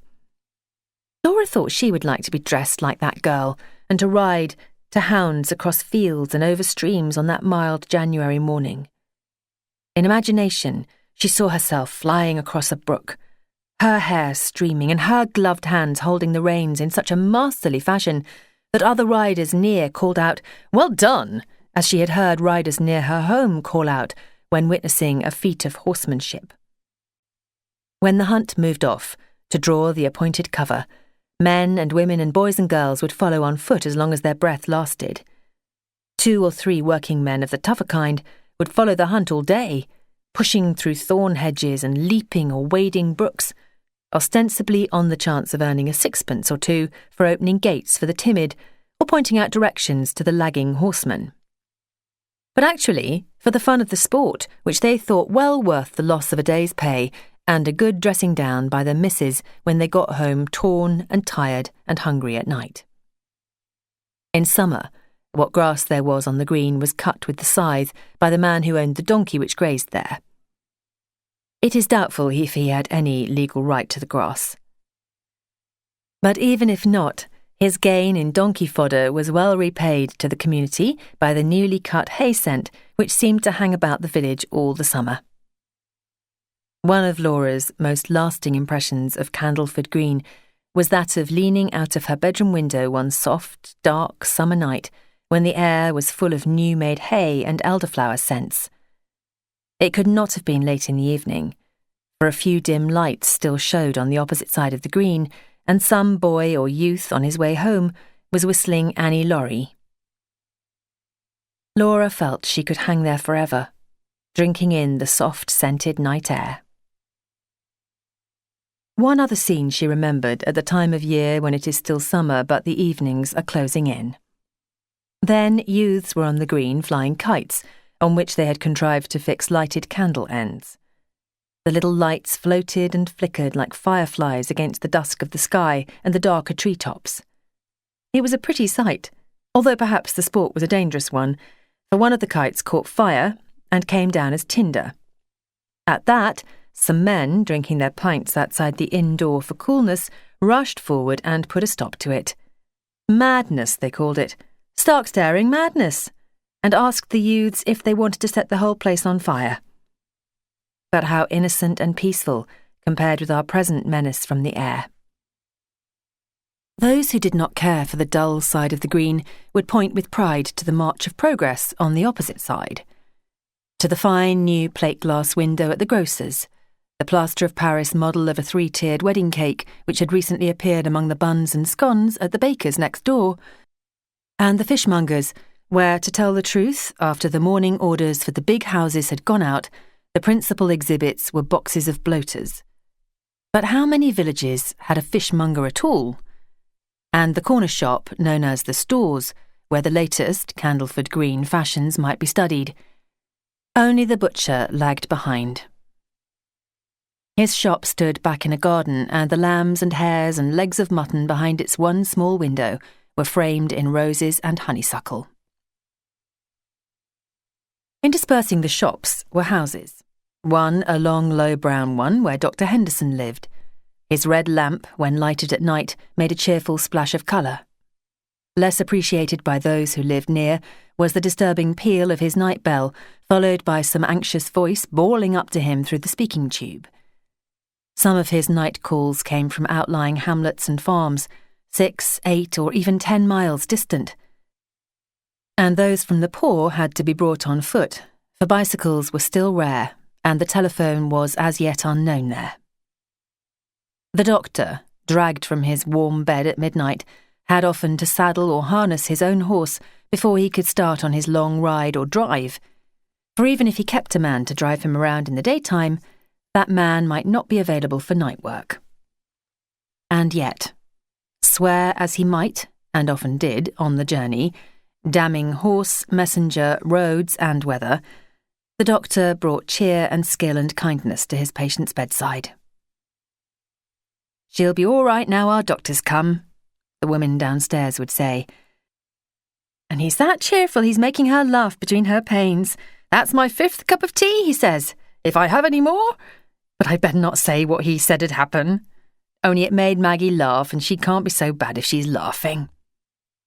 And that was said of a man who, after a hard day's work, had been dragged from his bed to spend the night in a tiny, fireless bedroom, overseeing a difficult delivery.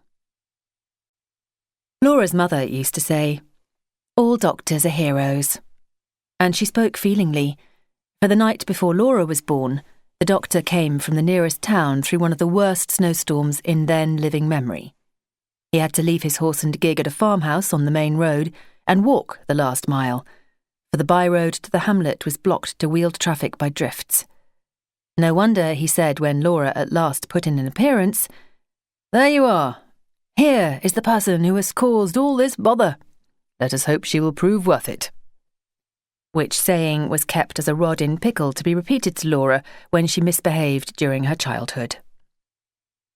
From her post office window in summer, Laura could see the grey church tower with its flagstaff and the twisted red brick chimneys of the vicarage rising out of massed greenery.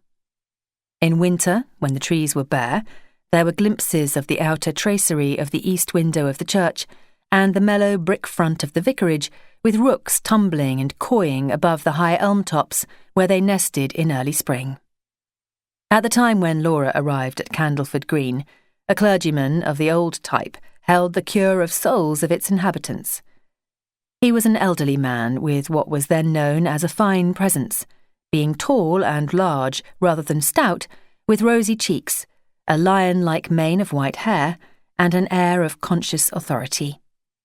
His wife was a dumpy little roly-poly of a woman who wore old, comfortable clothes about the village because, as she was once heard to say, "Everybody here knows who I am, so why bother about dress?" For church and for afternoon calls upon her equals, she dressed in the silks and satins and ostrich feathers befitting her rank as the granddaughter of an earl and the wife of a vicar with large private means. She was said by the villagers to be a bit managing, but on the whole she was popular with them. When visiting the cottages or making purchases at the shops, she loved to hear and discuss the latest titbit of gossip, which she was not above repeating, some said with additions.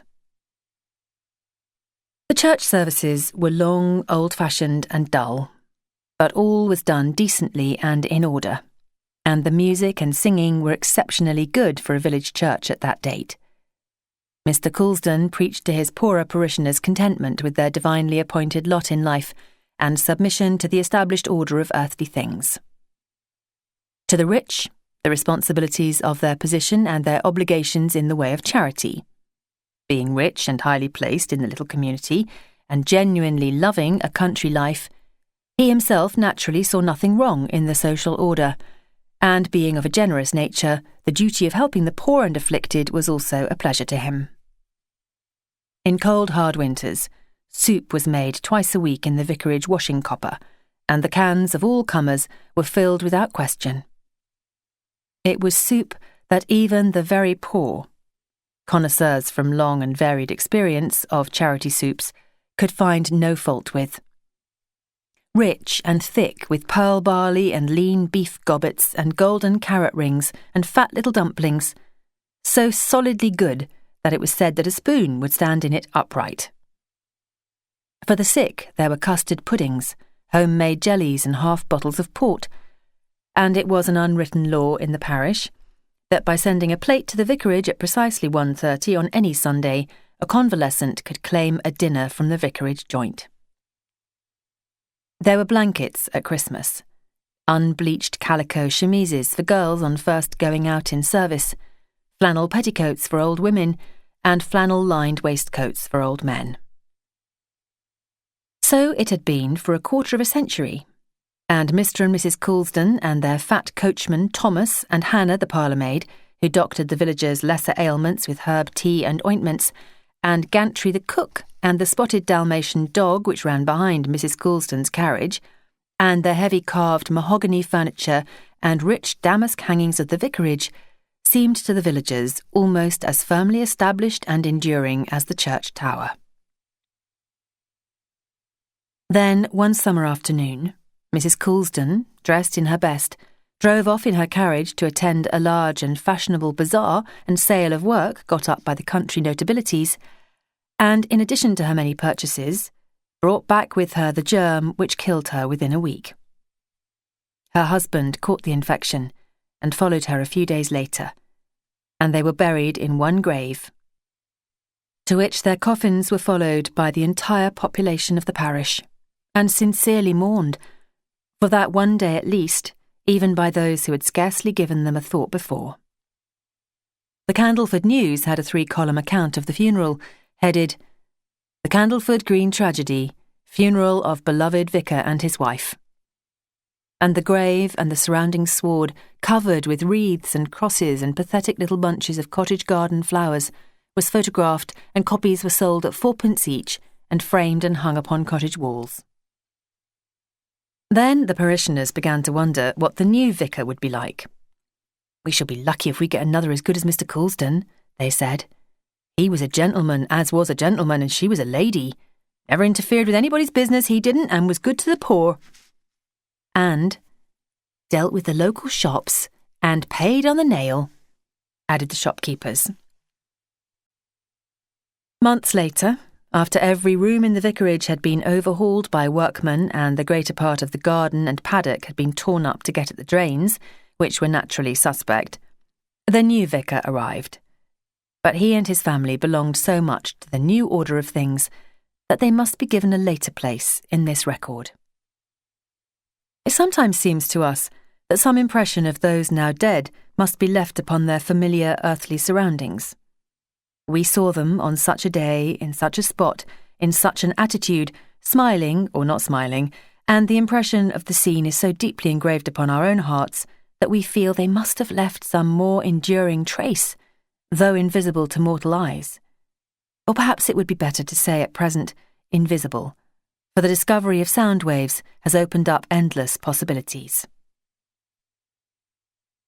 If any such impressions of good old Mr. Coulsdon remain, one may be of him as Laura once saw him, brought to a halt on one of his daily progresses round the green. He stood, well-fed and well-groomed, in a world that seemed made for him, gravely shaking his head at a distant view of the gambols of the village idiot, as if asking himself the frequent question of lesser mortals, why? Why?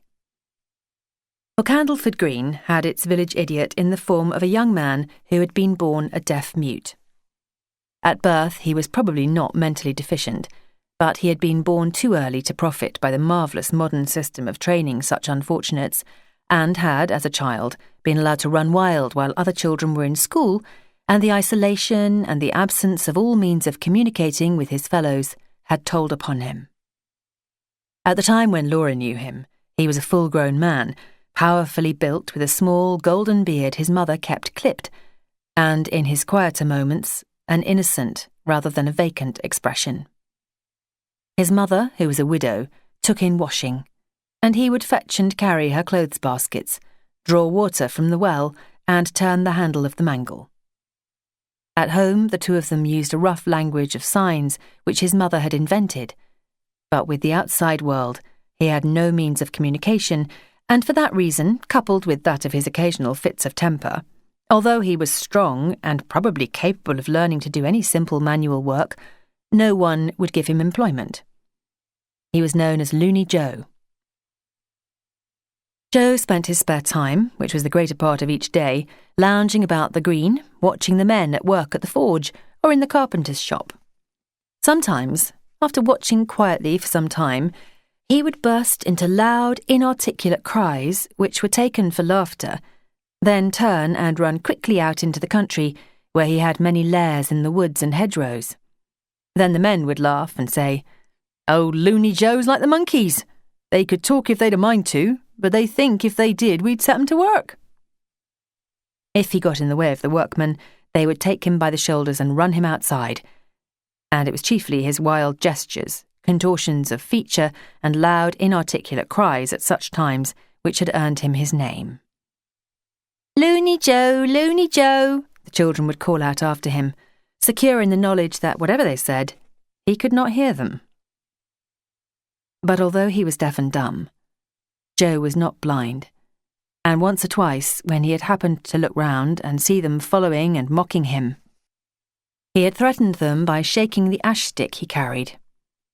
The story of this lost nothing in the telling, and people were soon saying that Joe was getting dangerous and ought to be put away. But his mother fought stoutly for his liberty, and the doctor supported her. Joseph was sane enough, he said. His seeming strangeness came from his affliction. Those against him would do well to see that their own children were better behaved. What went on in Joe's mind nobody knew, though his mother, who loved him, may have had some idea. Laura many times saw him standing to gaze on the green with knitted brows, as though puzzling as to why other young men should be batting and bowling there and himself left out. Once some men unloading logs to add to Miss Lane's winter store allowed Joe to hand down from the cart some of the heaviest, and for a time his face wore an expression of perfect happiness. After a while, unfortunately, his spirits soared and he began flinging the logs down wildly and, as a result, hit one of the men on the shoulder and was turned away roughly. At that, he fell into one of his passions, and afterwards people said that Loony Joe was madder than ever. But he could be very gentle. Once Laura met him in a lonely spot between trees, and she felt afraid. For the path was narrow and she was alone. But she felt ashamed of her cowardice afterwards, for as she passed him, so closely that their elbows touched, the big fellow, gentle as a lamb, put out his hand and stroked some flowers she was carrying. With nods and smiles, Laura passed on, rather hurriedly, it must be confessed, but wishing more than ever she could do something to help him. Some years after Laura had left the district, she was told that after his mother's death, Loony Joe had been sent to the county asylum. Poor Joe. The world, which went very well for some people in those days, was a harsh one for the poor and afflicted. For the old and poor too. That was long before the day of the old age pension, and for many who had worked hard all their lives and had preserved their self-respect so far, the only refuge in old age was the workhouse. There old couples were separated, the men going to the men's side and the women to that of the women. And the effect of this separation on some faithful old hearts can be imagined. With the help of a few shillings a week, parish relief, and the still fewer shillings their children, mostly poor like themselves, could spare, some old couples contrived to keep their own roof over their heads. Laura knew several such couples well. The old man, bent nearly double upon his stick but clean and tidy, would appear at the post office periodically to cash some postal order for a tiny amount sent by a daughter in service or a married son. "Thank God we've got children," he would say, with pride as well as gratitude in his tone. And Laura would say, "Yes, isn't Katie or Jimmy splendid?" In those days, if anyone in a village was ill, it was the custom for neighbours to send them little dainties. Even Laura's mother, out of her poverty, would send a little of anything she thought a sick neighbour might fancy. Miss Lane, who had 10 times the resources of Laura's mother, did things in style. In cases of sickness, as soon as she heard the patient had turned the corner, she would kill or buy and have cooked a fowl in order to send a dinner. And Laura, being the quickest walker, was deputed to carry the covered plate across the green. It was an act of kindness which blessed giver and receiver alike, for the best cut from the breast of the bird was always reserved for Miss Lane's own dinner. But perhaps that was not a bad plan. Anticipation of the enjoyment of her own titbit may have acted as a stimulus to her good intention, and the invalids got the next best cuts, and broth was made from the bones for them later. Zillah could be trusted to cook the chicken, but once, when one of Miss Lane's own friends fell ill, she herself brought out from somewhere a cooking apron of fine white linen, and with her own hands made him a wine jelly. The history of that jelly was far removed from that of those we now buy in bottles from the grocer. To begin upon, calves' feet were procured and simmered for the better part of a day to extract the nourishment. Then the contents of the stewpan were strained, and the stock had another long boiling in order to render it down to the desired strength and quantity. Then more straining and sweetening and lacing with port, sufficient to colour it a deep ruby, and clearing with eggshells, and straining and straining. Then it was poured into a flannel jelly bag, the shape of a fool's cap, which had to hang from a hook in the larder ceiling all night to let its contents ooze through into the vessel placed beneath, without squeezing. And when at last all the complicated processes were completed, it was poured into a small mould and allowed yet one more night in which to set. No gelatine was used. What Miss Lane called a taster was reserved for herself in a teacup, and of this she gave Laura and Zillah a teaspoonful each that they might also taste. To Laura's untutored palate, it tasted no better than the red jujube sweets of which she was fond. But Zillah, out of her greater experience, declared that a jelly so strong and delicious would a'most raise the dead. Few would care to take that trouble for the sake of a few spoonfuls of jelly in these days. Laura's aunts delighted in such cookery, and her mother would have enjoyed doing it had her means permitted, but already it was thought a waste of time in many households. On the face of it, it does seem absurd to spend the inside of a week making a small jelly, and women were soon to have other uses for their time and energy. But those who did such cookery in those days looked upon it as an art, and no time or trouble was thought wasted if the result were perfection. We may call the Victorian woman ignorant, weak, clinging and vapourish. She is not here to answer such charges, but at least we must admit that she knew how to cook. Another cooking process Laura was never to see elsewhere, and which perhaps may have been peculiar to Smithy families, was known as salamandering. For this, thin slices of bacon or ham were spread out on a large plate and taken to the smithy, where the plate was placed on the anvil. The smith then heated red-hot one end of a large flat iron utensil known as the salamander and held it above the plate until the rashes were crisp and curled. Shelled, boiled or poached eggs were eaten with this dish. Bath nights at Candleford Green were conducted on the old country system. There was near the back door an old outbuilding formerly used as a brewhouse. Miss Lane could remember when all the beer for the house and the Smiths was brewed there. In Laura's time, it came from the brewery in 9-gallon casks. The custom of home brewing was fading out in farmers' and tradesmen's households. It saved trouble and expense to buy the beer from the brewery in barrels, but a few belonging to the older generation still brewed at home for themselves and their workmen. At the Candleford Green post office, Laura issued about half a dozen 4-shilling home brewing licences a year. One woman there kept an off-licence and brewed her own beer. There was a large old yew tree at the bottom of her garden, and her customers sat beneath its spreading branches on the green just outside her garden wall and consumed their drinks off the premises in compliance with the law. But as she brewed for sale, hers must have been a more expensive licence, probably issued by the magistrates. Miss Lane's brewhouse had become a bathhouse. It was not used by Miss Lane or by Zillah. Miss Lane took what she called her canary dip in a large, shallow, saucer-shaped bath in her bedroom, in a few inches of warm rainwater, well laced with eau de cologne. In winter she had a bedroom fire on her weekly bath night, and in all seasons the bath was protected by a screen, not, as might be supposed, to preserve Victorian modesty, but to keep off draughts. On the farm churning days, a quart of buttermilk was delivered for Miss Lane's toilet. That was for her face and hands. When, where and how Zillah bathed was a mystery. When baths in general were mentioned, she said she hoped she knew how to keep herself clean without boiling herself like a pig's cheek. As she always appeared very fresh and clean, Laura supposed she must have bathed by the old cottage method of washing all over in a basin. The Smiths, on account of the grubby black nature of their work, needed baths frequently, and for them, in the first place, the brewhouse had been turned into a bathroom. Wednesdays and Saturdays were their bath nights. Laura's was Friday.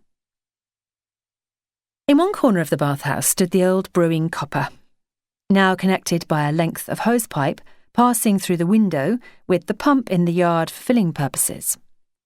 A tap a few feet above floor level served to draw off the water when hot.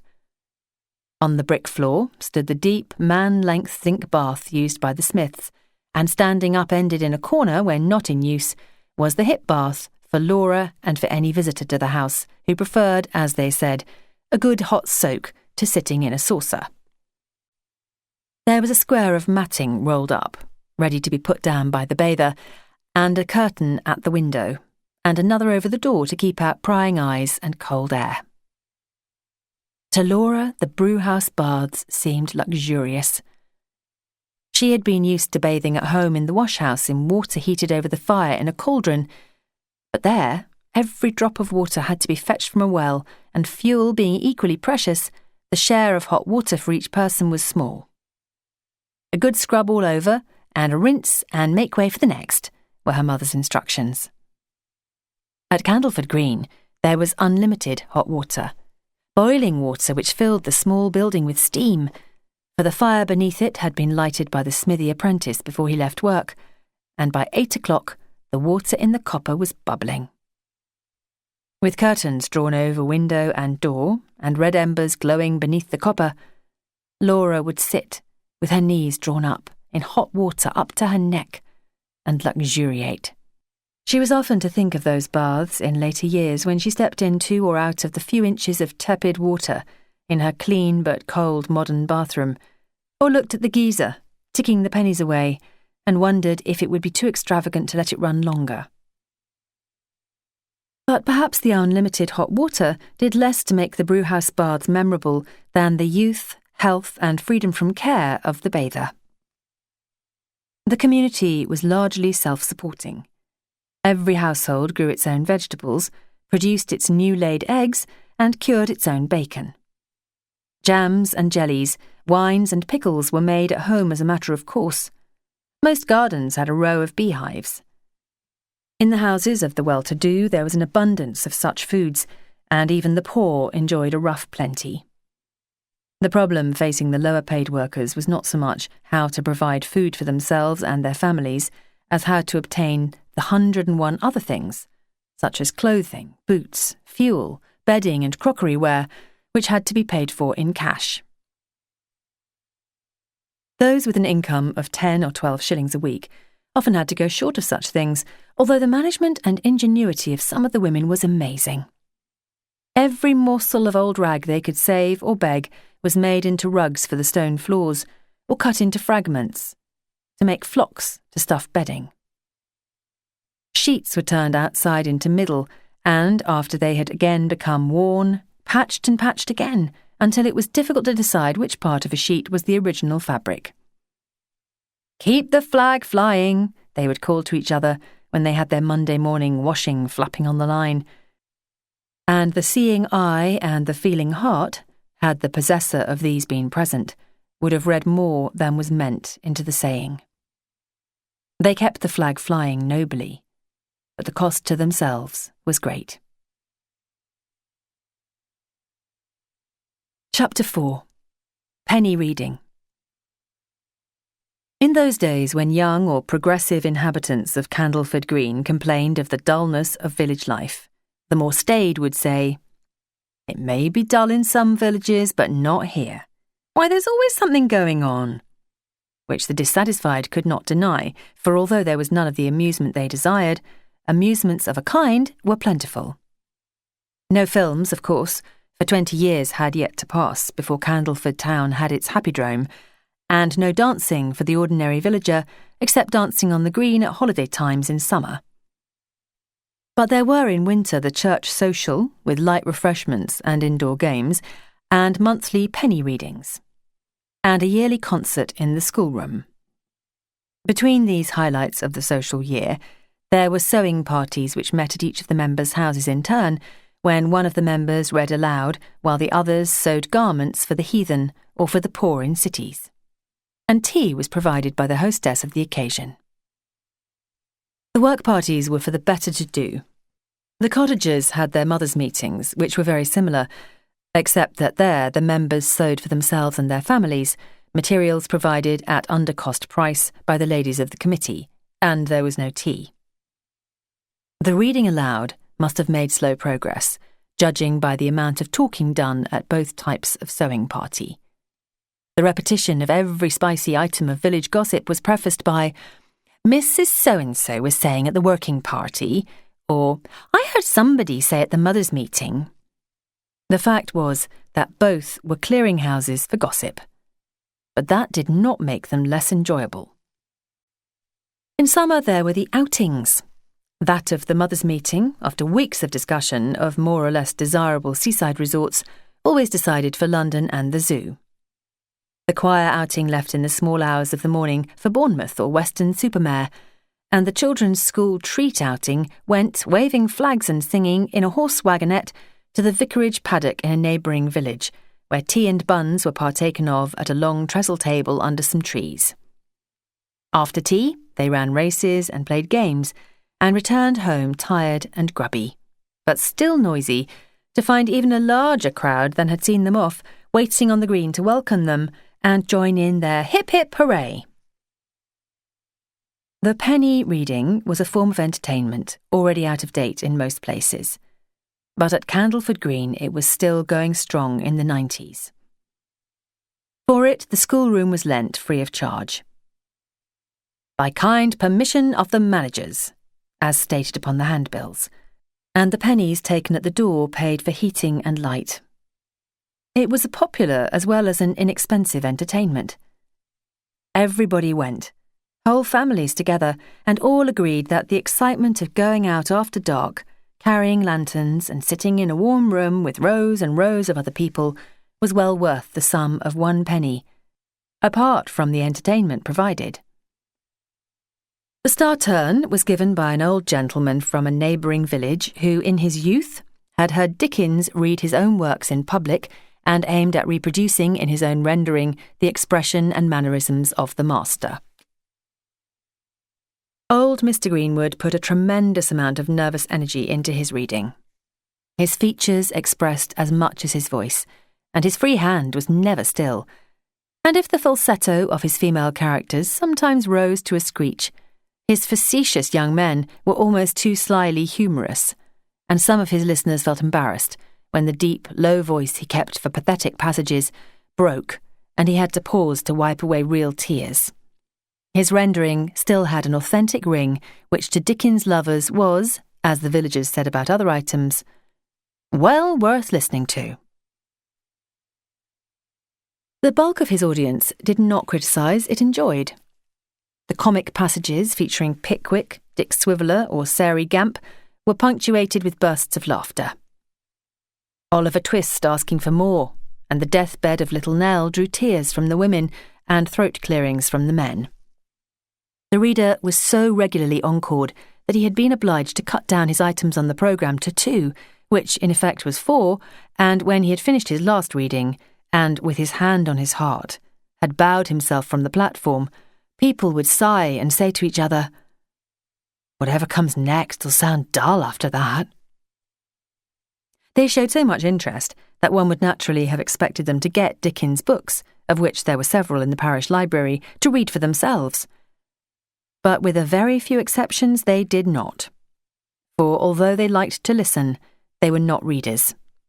They were waiting. A public ready-made for the wireless and the cinema.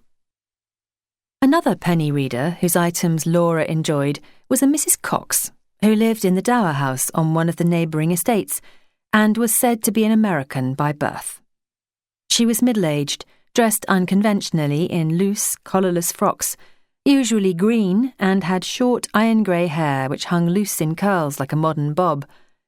She always read from Uncle Remus, and her rendering of Brer Rabbit and Brer Fox and the Tar Baby may have owed something to some old black mammy of her childhood. The rich huskiness of her tone, her plantation dialect, and her flashing smile when delivering some side thrust of wit were charming. For the rest, some of the readings were well chosen, some ill-chosen. A few poems were interspersed between the prose passages, but these seldom rose higher than Excelsior, or The Village Blacksmith, or The Wreck of the Hesperus. Once, Laura had the honour of choosing 2 passages for the father of one of her friends, who had been invited to read, and could not, as he said, think of anything likely, not if his life depended upon it. She chose the scene from The Heart of Midlothian, in which Jeanie Deans is granted an audience by Queen Caroline, and the chapter about the Battle of Waterloo from Vanity Fair, which ends, "Darkness came down on the field and city, and Amelia was praying for George, who was lying on his face, dead, with a bullet through his heart." The man who read them said he thought they went down very well with the audience, but Laura did not notice any marked interest.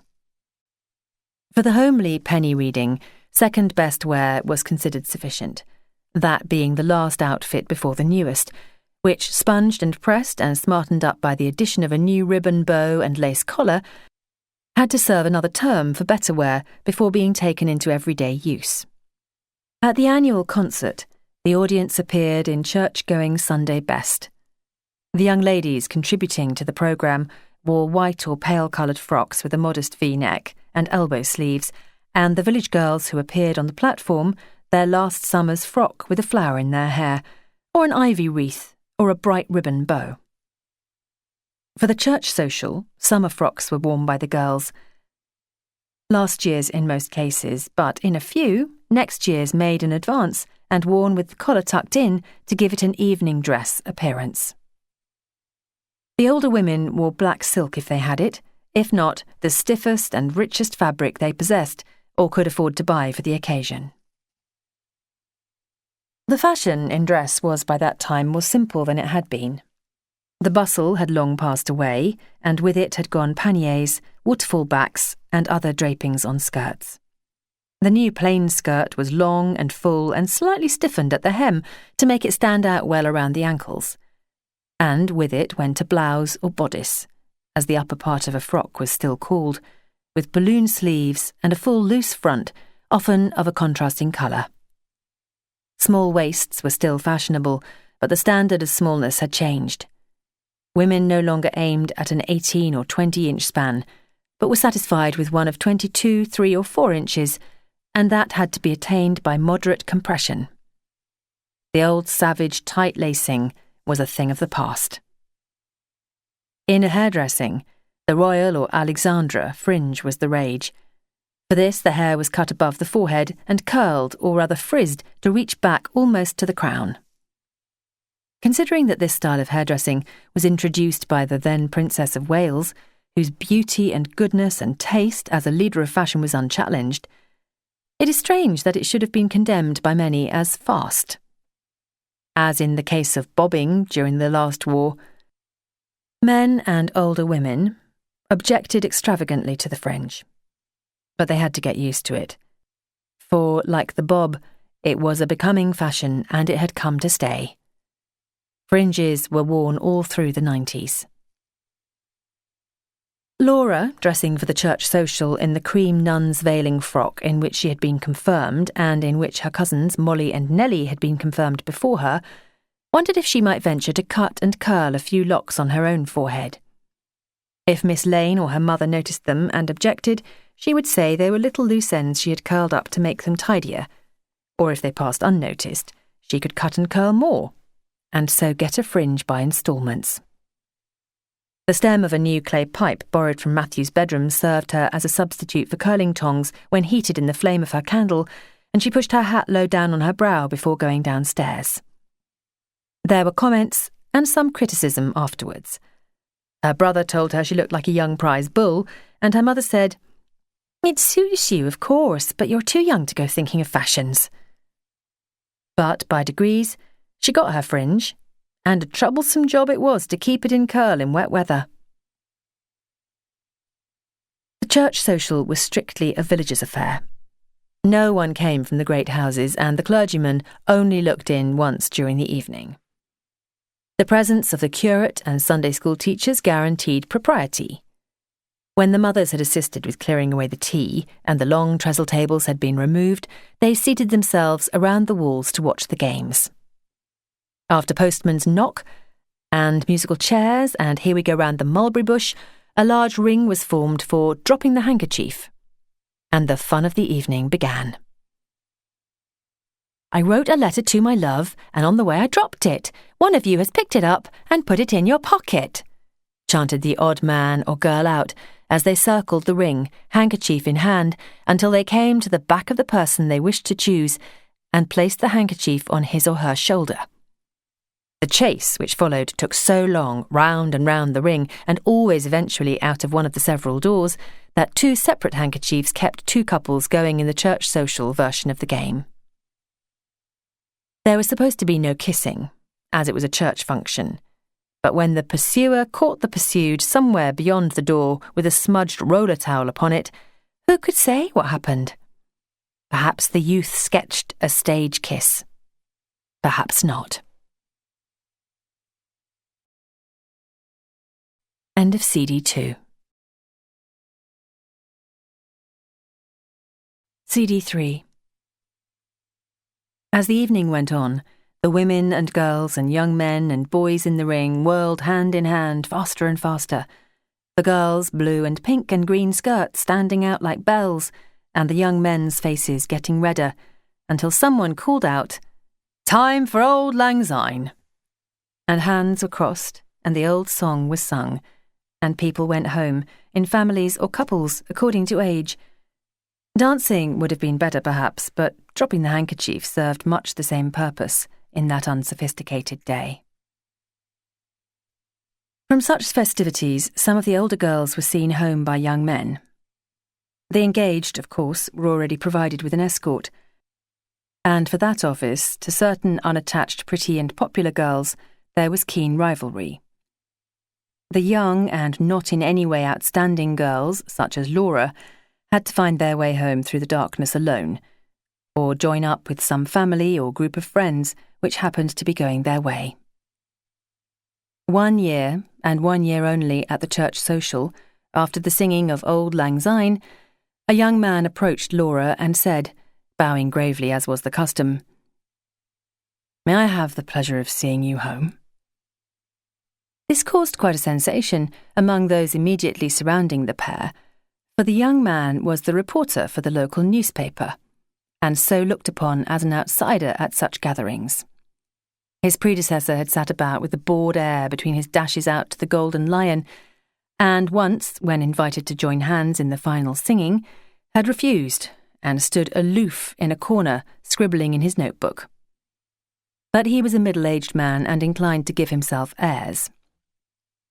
This new reporter, who had appeared for the first time at Candleford Green that evening, was only a year or two older than Laura, and he had joined in the games and laughed and shouted as loudly as anybody. He had nice blue eyes and an infectious laugh, and of course, the notebook in which he scribbled shorthand notes was also attractive to Laura. So when he asked her if he might see her home, she was delighted to murmur the conventional, "That would be very kind of you." As they circled the green in the mild, damp air of the winter night, he told Laura about himself. He had only left school a few months before and was being given a month's trial by the editor of the Candleford News. The month of trial was almost over, and he would be leaving Candleford in a day or two, not because he had proved unsatisfactory, at least he hoped not, but because a much better opening had now been found for him by his parents on a newspaper in his hometown far up in the Midlands. "After that, Fleet Street, I suppose," suggested Laura, and they both laughed at that as an excellent joke and agreed that they both felt that they must have met before at some time, somewhere. Then they had to discuss the party they had come from and to laugh at some of the oddities there, which was wrong of Laura, who had been carefully trained never to make fun of the absent. The only excuse that can be found for her is that it was the first time she met anyone from the outside world near her own age and upon anything like equal terms, and that may have gone to her head a little. They laughed and chatted until they came to the post office door, then stood talking in hushed voices until their feet grew cold and her companion suggested that they should take another turn round the green to restore their circulation. They took several turns, for they began talking about books and forgot how late it was growing, and they might indeed have continued walking and talking all night, had not a light appeared at the post office door when Laura, after a hasty good night, hurried there to find Miss Lane looking out for her. Laura never saw Godfrey Parish again, but for some years they wrote to each other. His were amusing letters, written on the best editorial notepaper, thick and good, with a black embossed heading. As his letters often ran to 7 or 8 pages, his editor must sometimes have marvelled at the rapidity with which his private stock of notepaper became depleted. In return, Laura told him of any amusing little incident which occurred, and what books she was reading, until at last the correspondence languished, then ceased, in the usual manner of such pen friendships. Beyond having a relative or friend to stay with her occasionally, Miss Lane did little entertaining. She said she saw as much of her neighbours as she desired at the post office counter. But once a year she gave what she called her hay-home supper, and that to those of her household was a great occasion. She had 2 small paddocks beyond her garden, in one or other of which Peggy, the old chestnut mare, took her ease when her services were not required to draw the smiths with their tools in the spring cart to the hunting stables. Every spring, one of the paddocks was shut up for hay. Its yield was 1 small haystack, a quantity quite out of proportion to the bustle and excitement of the hay-home supper. But the making of hay for the ponies' winter fodder and the supper for all those who had worked for her in any capacity during the year was part of the traditional business and domestic economy handed down to Miss Lane by her parents and grandparents. Excepting Laura, the younger Smiths, and Miss Lane herself, who was ageless, all at the hay-home supper were elderly or old. There were grey and white heads all around the table, and the custom itself was so hoary that must have been one of its last manifestations. For the haymaking, a queer old couple named Beer were engaged, not for the day, week, or season, but permanently. On some fine summer morning, without previous notice, Beer would come with his scythe to the back door and say, "Tell miss that grass bein' fine fettle now, and weather don't look too unkind like, and with her permission, I be now about to begin on't." When he had the grass lying in swathes, his wife appeared, and together they raked and turned and tossed and tedded, refreshed at short intervals by jugs of beer or tea provided by Miss Lane and carried to them by Zillah. Beer was a typical old countryman, ruddy and wizened, with very bright eyes, shrivelled and thin of figure and sagging at the knees, but still sprightly. His wife was also ruddy of face, but her figure was as round as a barrel. Instead of the usual sunbonnet, she wore for the haymaking a white muslin-frilled cap tied under the chin, and over it a broad-brimmed black straw hat, which made her look like an old-fashioned Welshwoman.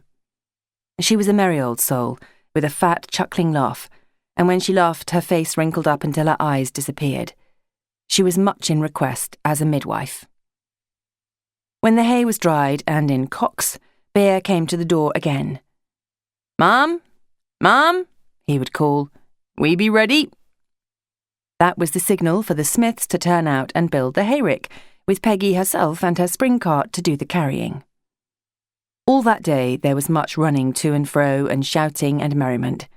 Indoors the kitchen table was laid with pies and tarts and custards, and in the place of honour at the head of the table, the dish of the evening, a stuffed collar chine of bacon.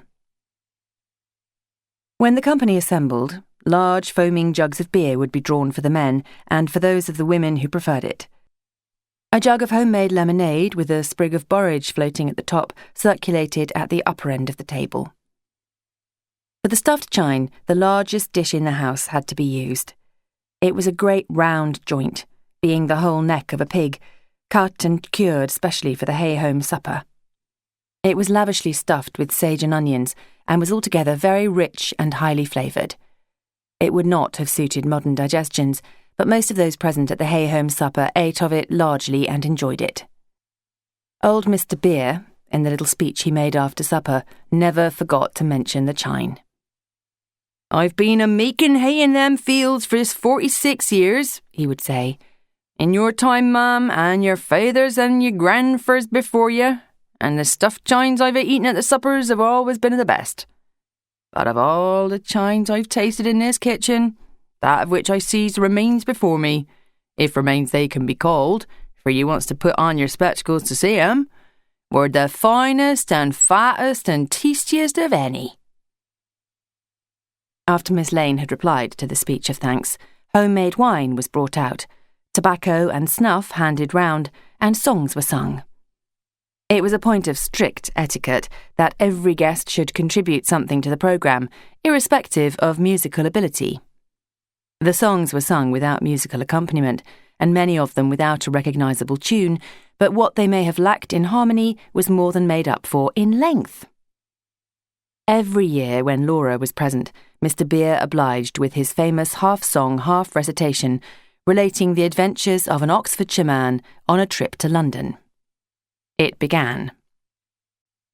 "Last Michaelmas I remember well, when harvests were all over, our chaps had stacked up all the beans and raked up all the clover," which lull in the year's work gave one Sam the daring idea of taking a trip to town. "For Sal went there a year ago along with Squire Brown, housemaid or summit, don't know what, to live in Lunnon town. And they behaved right well to Sal and gave her clothes and that, and Sal have nation well to them and got quite tall and fat." So Sam thought if Mr. approved, he would pay his sister a visit. If Mr. refused permission, Sam said in quite a modern spirit, "Old Grosgrain then must give I work, a rum old fellow he. He grumbles when he sets us on, but dang it, what care we?" But he had still his mother to deal with. She cried aloud to break her heart at parting thus with me, but cheered up and began to look into ways and means. "Well, since you all so headstrong be, some rigging we must get. I'll wash ye out another shirt and sprig ye up a bit." And gave as her parting advice, "Now, Sam, ave well where you be gwain. Whatever others does to you, be sure don't turn again." To which Sam replied, "Yes, very purty, fancy that now, blow me jacket tight. If they begins their rigs with me, I'll purty soon show fight." And cut himself a good stout ash stick before setting out in his Holland smock as good as new, on foot to Lunnon town. To her children's disgust in after years, Laura's memory left him, newly arrived on London Bridge, asking passers-by if they knew our Sal or mayhap Squire Brown. But there were stanzas and stanzas after that. That one song, in fact, accounted for a good part of the evening, but no one then present found it too long, for the younger Smiths had slipped one by one out of the door, and those left, excepting Laura and Miss Lane, were old and loved the old, slow, country manner of rejoicing. They sat around the table, Mrs. Beer with her arms folded on her comfortable stomach, and one ear always open to catch what she called a bidding. For, "My dear, 'tis a mortal truth that babbies like to come arter dark. For why? So's nobody should see their blessed little spirits come winging." Bear himself beaming on all and inclined to hiccups towards the end of the evening. The old washerwoman's worn fingers fingering her muslin cap, only worn on special occasions. Zillah, important and fussy, acting the part of a second hostess. And Matthew with his old blue eyes shining with gratification at the laughter which greeted his jokes. Miss Lane, very upright at the head of the table in her claret-coloured silk, looked like a visitant from another sphere, well weighted down to earth, though, by her gold chains and watch and brooches and locket. And Laura, in pink print, ran in and out with plates and glasses because it was Zillah's evening off. That was the hay-home supper, a survival, though perhaps not more ancient than a couple of 100 years or so, a mere babe of a survival compared to the village feast. The maypole had long been chopped up for firewood. The Morris dance was fading out as one after another the old players died, and Plough Monday had become an ordinary working day. But at Candleford Green, the feast was still a general holiday, as it must have been from the day upon which the church was dedicated, far back in the centuries. Some kind of feast may have been held on the green before that time, some pagan rite, for even in the respectable latter part of the 19th century, there was more of a pagan than a Christian spirit abroad at the feast celebrations. It was essentially a people's holiday. The clergy and the local gentlepeople had no hand in it. They avoided the green on that day. Even the youngest of country house parties had not yet discovered the delights of hurdy-gurdy music and naphtha flares, of shouting oneself hoarse in swing boats and waving paper streamers while riding mechanical ostriches. With one exception to be mentioned hereafter, only a few of the underservants from the great houses appeared on the green on Feast Monday. For those who liked feasts, there were booths and stalls and coconut shies and shooting galleries and swing boats, and a merry-go-round and a brass band for dancing. All the fun of the fair, in fact. From early morning, people poured in from the neighbouring villages and from Candleford town. Candleford Green people were proud of this display.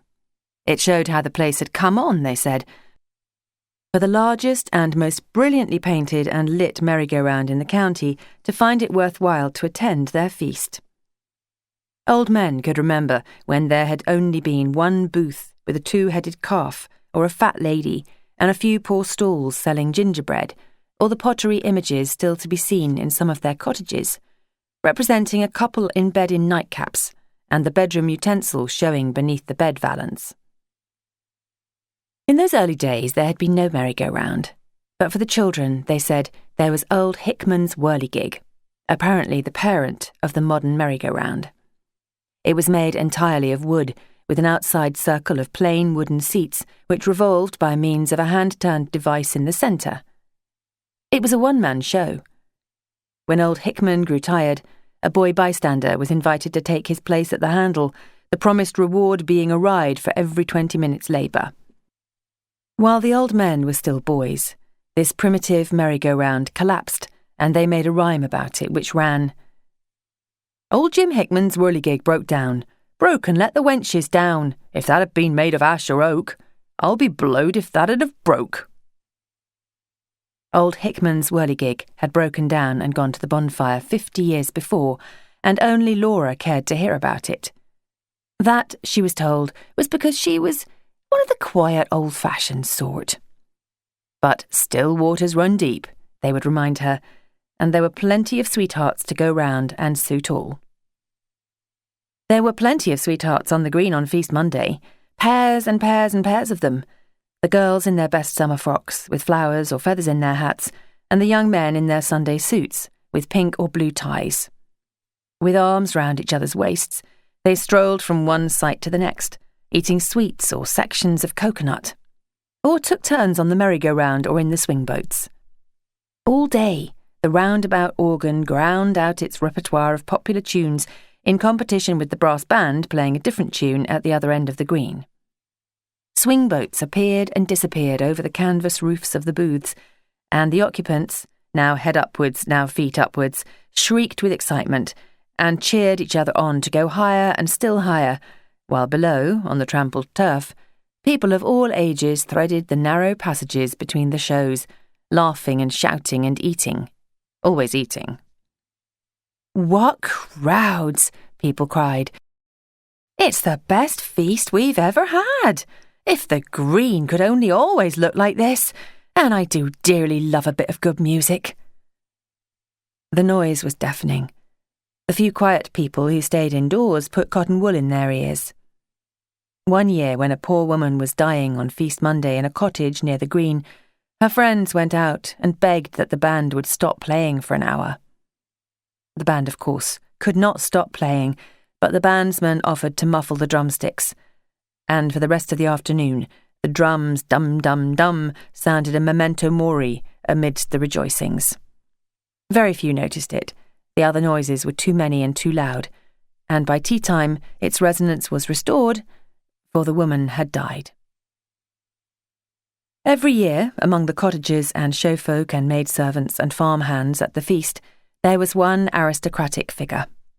It was that of a young man, the eldest son of a peer, who for years frequented all the feasts and fairs and club walkings of the countryside. Laura knew him well by sight, for his ancestral mansion was not far from her own home. From her window at Candleford Green Post Office, she once saw him leaning languidly against the pay-box of a coconut shy, surrounded by a bevy of girls who were having tries at the coconuts at his expense. His dress was that of a country gentleman of his time, tweed Norfolk suit and deerstalker cap, and that and his air of ironic detachment set him apart from the crowd and helped out his Childe Harold pose. All day he was surrounded by village girls, waiting to be treated to the different shows, and from these he would select one favourite with whom to dance the evening through. His group was a centre of interest. "Have you seen Lord So-and-so?" people would ask, just as they might have asked, "Have you seen the fat lady or the peep show?" And they openly pointed him out to each other as one of the sights of the feast. The heroine of a modern novel would have seized such an opportunity to go out into the throng and learn a little at first hand about life. But this is a true story, and Laura was not of the stuff of which heroines are made. A born looker-on, she preferred to watch from her window, excepting one year when her brother Edmund came and took her out and knocked off so many coconuts from the shy that its proprietor refused his penny for another go, saying in aggrieved tones, "I know your sort, you've been practising." Early in the evening, the merry-go-round packed up and departed. It had only stopped there to put in a day on its way to a larger and more remunerative fair in the locality. After its organ had gone, the strains of the band music could be heard, and the number of dancers increased. Shopgirls and their swains arrived from Candleford town. Farm workers from outlying villages came, arm in arm with their girls. Men and maidservants from the great houses stole out for an hour, and an occasional passer-by, attracted by the sounds of revelry, came forward and found a partner. Stalls and booths were taken down, and their owners departed. Tired family parties trailed home through the dust, and unattached men retired to the public houses. But for many there, the fun was only beginning. The music went on, and the pale summer frocks of the girl dancers glimmered on in the twilight. Chapter 5. Neighbours. In the early 90s, the change which had for some time been going on in the outer world had reached Candleford Green. A few old-fashioned country homes, such as that of Miss Lane, might still be seen there, especially among those of the farming class, and long-established family businesses still existed side by side with those newly established or brought up to date. But as the older householders died and the proprietors of the old-fashioned businesses died or retired, the old gave place to the new. Tastes and ideas were changing. Quality was less in demand than it had been. The old solid handmade productions into which good materials and many hours of patient skilled craftsmanship had been put were comparatively costly. The new machine-made goods cost less and had the further attraction of a meretricious smartness. Also, they were fashionable, and most people preferred them on that account. Time, like an ever-rolling stream, bears all its sons away. And its daughters too, and the tastes and ideas of each generation, together with its ideals and conventions, go rolling downstream with it like so much debris. But because the generations overlap, the change is gradual. In the country at the time now recorded, the day of the old skilled master craftsman, though waning, was not over. Across the green, almost opposite to the post office, stood a substantial cottage, end to end with a carpenter's shop. In most weathers, the big double door of the workshop stood open, and white-aproned workmen with their feet ankle-deep in shavings could be seen sawing and planing and shaping at the benches, with, behind them, a window framing a glimpse of a garden with old-fashioned flowers and a grapevine draping a grey wall. There lived and worked the three Williams, father, son, and grandson. With the help of a couple of journeymen, they not only did all the carpentry and joinery of the district at a time when no doors or mantelpieces or window frames came ready-made from abroad, but they also made and mended furniture for the use of the living and made coffins for the dead. There was no rival shop. The elder William was the carpenter of the village, just as Miss Lane was the postmistress and Mr. Coulsdon the vicar. Although less popular than the smithy as a gathering place, the carpenter's shop had also its habitués, older and graver men, as a rule, especially choir men, for the eldest William played the organ in church and the middle William was choirmaster. Old Mr. Stokes not only played the organ, but he had built it with his own hands, and these services to the church and to music had given him a unique local standing. But he was almost as much valued for his great experience and his known wisdom. To him, the villagers went in trouble or difficulty, and he was never known to fail them. He had been Miss Lane's father's close and intimate friend, and was then her own. At the time Laura knew him, he was nearly 80 and much troubled by asthma, but he still worked at his trade occasionally, with his long, lean form swathed in a white apron and his full white beard buttoned into his waistcoat. And on summer evenings, when the rolling peal of the organ came from the open door of the church, passers-by would say, "That's old Mr. Stokes playing, I'll lay, and he's playing his own music too, I shouldn't wonder." Sometimes he was playing his own music, for he would improvise for hours, but he loved more to play for his own pleasure the music of the masters. The second William was unlike his father in appearance, being short and thick of figure, while his father was as straight and almost as thin as a lat. His face resembled that of Dante Gabriel Rossetti so closely that Laura, on seeing the portrait of that poet-painter in later years, exclaimed, "Mr. William!" For of course he was called Mr. William. His father was always spoken of respectfully as Mr. Stokes, and his nephew as Young Willie. Like his father, Mr. William was both musician and craftsman of the old school. and it was naturally expected that, as a matter of course, these gifts would descend to the third William. It had been a proud day for old Mr. Stokes when young Willie's indentures were signed, for he thought he saw in them an assured future for the old family business. When he was at rest, and his son, there would still be a William Stokes, carpenter and joiner of Candleford Green, and after that perhaps still another William to follow. But Willie himself was not so sure. He had been legally apprenticed to his grandfather's business, as was the custom in family establishments in those days, rather because it was the line laid down for him than because he desired to become a carpenter. His work in the shop was to him but work, not a fine art or a religion, and for the music so sacred to his elders, he had but a moderate taste. He was a tall, slim boy of 16, with beautiful hazel eyes and a fair, too fair, pink and white complexion. Had his mother or his grandmother been alive, his alternating fits of lassitude and devil-may-care high spirits would have been recognised as a sign that he was outgrowing his strength and that his health needed care. But the only woman in his grandfather's house was a middle-aged cousin of the middle William who acted as housekeeper. A hard, gaunt, sour-looking woman whose thoughts and energies were centred upon keeping the house spotless.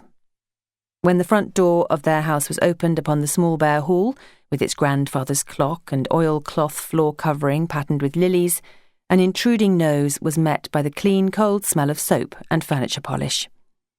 Everything in that house which could be scrubbed was scrubbed to a snowy whiteness. Not a chair or a rug or a picture frame was ever a hairbreadth out of place. Horsehair chair and sofa coverings were polished to a cold slipperiness. Tabletops might have served as mirrors, and an air of comfortless order pervaded the whole place. It was indeed a model house in the matter of cleanliness, but as a home for a delicate, warm-hearted orphan boy, it fell short. The kitchen was the only inhabited room. There the 3 generations of Williams took their meals, and there they carefully removed their shoes before retiring to the bedrooms, which were sleeping places only. To come home with wet clothes on a rainy day was accounted a crime. The drying of them messed up the place. So Willie, who was the only one of the 3 to be out in such weather, would change surreptitiously and leave his clothes to dry as they might, or not dry. His frequent colds left him with a cough that lingered every year into the spring. "A churchyard cough," the older villagers said, and shook their heads knowingly. But his grandfather did not appear to notice this. Although he loved him tenderly, he had too many other interests to be able to keep a close watch over his grandson's physical well-being. He left that to the cousin, who was absorbed in her housework and already felt it a hardship to have what she called a great hulking hobbledehoy in the house to mess up her floors and rugs, and made enough cooking and washing up for a regiment. Willie did not care for the music his grandfather and uncle loved. He preferred the banjo, and such popular songs as "Oh, Dem Golden Slippers" and "Two Lovely Black Eyes" to organ fugues. Except in church, where he sometimes sang the anthem, looking like an angel in his white surplice. Yet in other ways he had a great love of and craving for beauty. "I do like deep, rich colours. Violet and crimson and the blue of these delphiniums, don't you?" he said to Laura in Miss Lane's garden one day. Laura loved those colours too. She was almost ashamed to answer the questions in the confession books of her more fashionable friends. "Favourite colours? Purple and crimson. Favourite flowers? The red rose. Favourite poet? Shakespeare." The answers made her appear so unoriginal. She almost envied previous writers in the books their preferences when she read, "Favourite flower? Petunia, orchid or sweet pea." But she had not as yet the social wit to say, "Favourite flower? After the rose, of course," or to pay mere lip service to Shakespeare, so she was obliged to appear obvious. Willie was fond of reading too, and did not object to poetry. Somehow he had got possession of an old shattered copy of an anthology called 1,001 Gems, and when he came to tea with Miss Lane, who had known his mother and had a special affection for him, he would bring this book, and after office hours Laura and he would sit among the nut trees at the bottom of the garden and take turns at reading aloud from it. Those were the days for Laura, when almost everything in literature was new to her, and every fresh discovery was like one of Keats's own magic casements opening on the foam. Between the shabby old covers of that one book were The Ode to a Nightingale, Shelley's Skylark, Wordsworth's Ode to Duty, and other gems which could move to a heart-shaking rapture. Willie took their readings more calmly. He liked where Laura loved, but he did honestly like, and that meant much to Laura, for none of those she had previously known in her short life, except her brother Edmund, cared twopence for poetry. But one incident she shared with Willie remained more vivid in her memory than the poetry readings or the scrapes he got into with other boys, such as being let down into a well by the chain to rescue a duck which had spent a day and a night quacking loudly as it searched in vain for a shore to that deep, narrow pool into which it had tumbled, or the time when the hayrick was on fire, and against the advice of older men, he climbed to the top to beat the burning thatch with a rake. She had gone one day to his home with a message from Miss Lane to the housekeeper, and finding no one at home in the house, had crossed the yard to a shed where Willie was working. He was sorting out planks, and intending to tease, and perhaps to shock her, he showed her a pile at the farther end of the shed in the semi-darkness. "Just look at these," he said. "Here, come right in and put your hand on them. Know what they're for? Well, I'll tell you. They're all and every one of them sides for coffins. I wonder who this one's for, and this, and this. This nice little narrow one may be for you. It looks about the right size.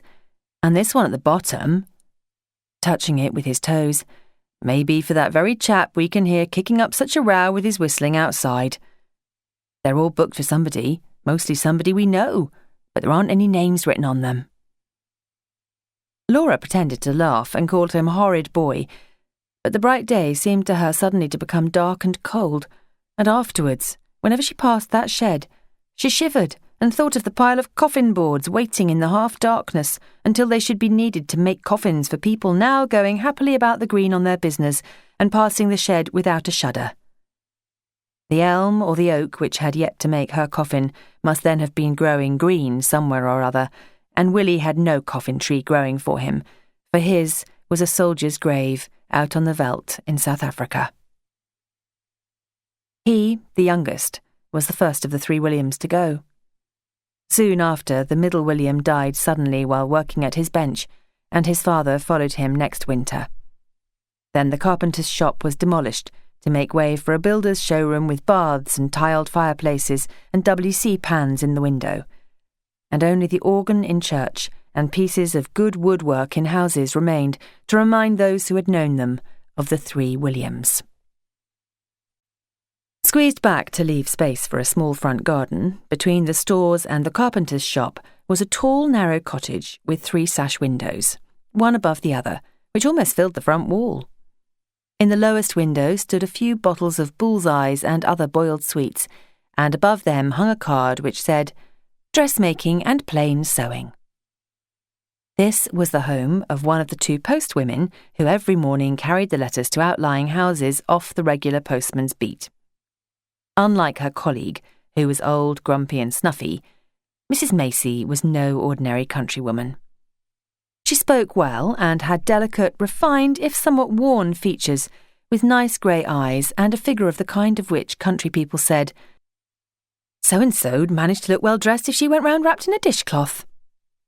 And Mrs. Macy did manage to look well dressed, although her clothes were usually shabby and sometimes peculiar.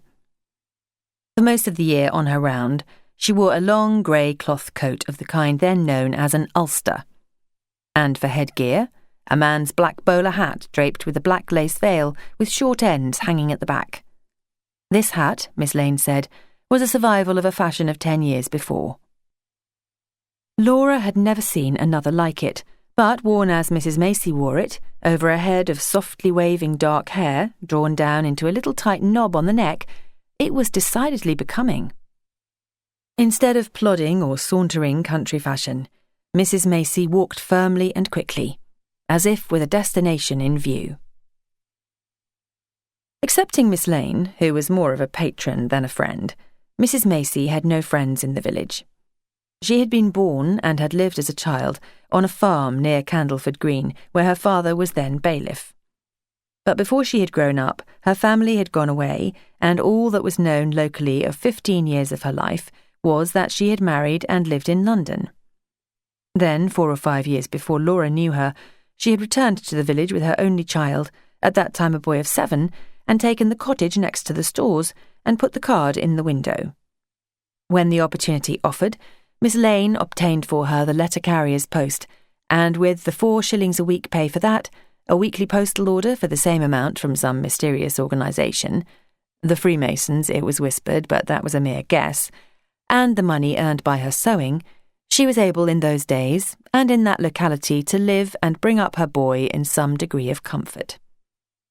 She was not a widow, but she never mentioned her husband unless questioned, when she would say something about travelling abroad with his gentleman, leaving her hearer to conclude that he was a valet or something of that kind. Some people said she had no husband and never had had one. She had only invented one as a blind to account for her child. But Miss Lane nipped such suspicions in the bud by saying authoritatively that she had good reasons, which she was not at liberty to reveal, for saying that Mrs. Macey had a husband still living.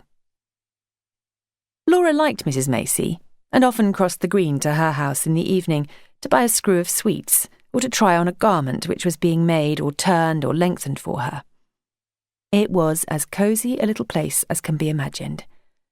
The ground floor of the house had formerly been one largish room with a stone floor, but by erecting a screen to enclose the window and fireplace, and cut off the draughty outer portion, where water vessels and cooking utensils were kept, Mrs. Macey had contrived a tiny inner living room. In this she had a table for meals, a sofa and easy chair, and her sewing machine. There were rugs on the floor, and pictures on the walls, and plenty of cushions about. These were all of good quality, relics, no doubt, of the much larger home she had had during her married life.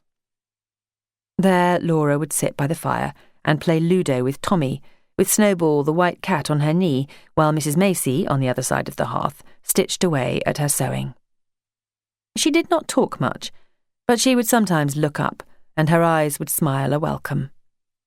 She seldom smiled with her lips, and scarcely ever laughed, and because of this, some villagers called her sour-looking. A sour-looking creature, they said. But anyone with more penetration would have known that she was not sour, but sad. "Ah, you're young," she once said when Laura had been talking a lot. "You've got all your life before you," as though her own life was over, although she was not much over 30. Her Tommy was a quiet, thoughtful little lad, with the man-of-the-house air of responsibility sometimes worn by fatherless only sons. He liked to wind up the clock, let out the cat, and lock the house door at night. Once when he had brought home a blouse which Mrs. Macey had been making out of an old muslin frock for Laura, and with it the bill, for some now incredibly small amount, a shilling at the most, probably 9pence, Laura, by way of a mild joke, handed him her pencil and said, "Perhaps you'll give me a receipt for the money?" "With pleasure," he said in his best grown-up manner, "but it's really not necessary. We shan't charge you for it again." Laura smiled at that "we," denoting a partnership in which the junior partner was so very immature, then felt sad as she thought of the two of them, entrenched in that narrow home against the world, with some mysterious background which could be felt but not fathomed. Whatever the nature of the mystery surrounding the father, the boy knew nothing about it, for twice in Laura's presence he asked his mother, "When will our daddy come home?" And his mother, after a long pause, replied, "Oh, not for a long time yet. He's travelling abroad, you know, and his gentleman's not ready to come home." The first time she added, "I expect they're shooting tigers," and the next, "It's a long way to Spain." Once Tommy, in all innocence, brought out and showed Laura his father's photograph. It was that of a handsome, flashy-looking man posing before the rustic work background of a photographer's studio. A top hat and gloves were carefully arranged on a little table beside him. Not a working man, evidently, and yet he did not look quite like a gentleman, thought Laura, but it was no business of hers, and when she saw Mrs. Macy's pained look as she took away the photograph, she was glad that she had barely glanced at it. At one end of the green, balancing the doctor's house at the other end, stood what was known there as a quality house, which meant one larger than a cottage but smaller than a mansion. There were several such houses in the neighbourhood of Candleford Green, mostly occupied by ladies, elderly, maiden or widowed, but here there lived only one gentleman. It was a white house with a green-painted balcony, green outside shutters, and a beautifully kept lawn with clipped yew trees. It was a quiet house, for Mr. Reppington was a very old gentleman, and there were no young people to run in and out, or to go to parties or hunting.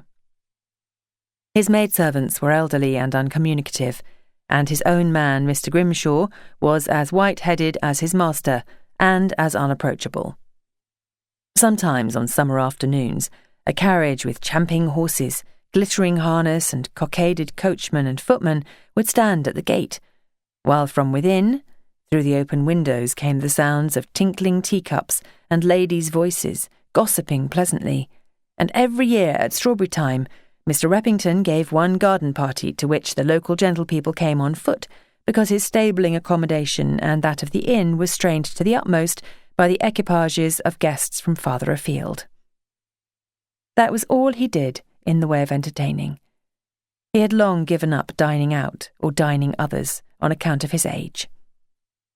Every morning at precisely 11 o'clock, Mr. Reppington would emerge from his front door, held ceremoniously open for him by Grimshaw, visit the post office and the carpenter's shop, stand for a few minutes to talk to the vicar or anyone else of his own class whom he happened to meet, pat a few children on the head, and give a knob of sugar to the donkey. Then, having made the circuit of the green, he would disappear through his own doorway and be seen no more until the next morning. His dress was a model of style. The pale grey suits he favoured in summer always looked fresh from the tailor's hand, and his spats and grey suede gloves were immaculate. He carried a gold-headed cane and wore a flower in his buttonhole, usually a white carnation or a rosebud. Once, when he met Laura out in the village, he swept off his Panama hat in a bow so low that she felt like a princess. But his manners were always courtly. It was not at all surprising to be told that he had formerly held some position at the court of Queen Victoria, which perhaps he had, perhaps not, for nothing was really known about him, excepting that he was apparently rich and obviously aged. Laura and Miss Lane knew, and the postman may have noticed, that he had many letters with crests and coronets on the flap of the envelope, and Laura knew that he had once sent a telegram signed with his Christian name to a very great personage indeed. But his servants being what they were, such things were not matter for village gossip. Like all those of good birth Laura met when in business, his voice was quiet and natural, and he was pleasant in his manner towards her. One morning he found her alone in the office, and perhaps intending to cheer what he may have thought her loneliness, he asked, "Do you like ciphers?" Laura was not at all sure what kind of a cipher he meant. It could not be the figure 0, surely. But she said, "Yes, I think so." And he wrote with a tiny gold pencil on a leaf torn from his pocketbook, "You owe A.O., but I owe thee. I give thee A.O., but O owe me," which, seeing her puzzled look, he interpreted, "You sigh for a cipher, but I sigh for thee. I give thee a cipher, but O sigh for me." And on another occasion he handed her the riddle, "The beginning of eternity, the end of time and space, the beginning of every end, and the end of every place," to which she soon discovered that the answer was the letter E. Laura wondered in riper years how many times and in how many different environments he had written those very puzzles to amuse other girls, unlike her in everything but age. There were a number of small cottages around the green, most of them more picturesque than that occupied by Mrs. Macey. Of these, Laura knew every one of the occupants, at least well enough to be on speaking terms, through seeing them at the post office. She did not know them as intimately as she had known similar families in her native hamlet, where she had been one of them and had had a lifelong experience of their circumstances. At Candleford Green, she was more in the position of an outside observer, aided by the light of her previous experiences. They appeared to have a similar home life to that of the Larkrise people, and to possess much the same virtues, weaknesses, and limitations. They spoke with the same country accent, and used many of the old homely expressions. Their vocabulary may have been larger, for they had adopted most of the new catchwords of their day, but as Laura thought afterwards, they used it with less vigour. One new old saying, however, Laura heard for the first time at Candleford Green.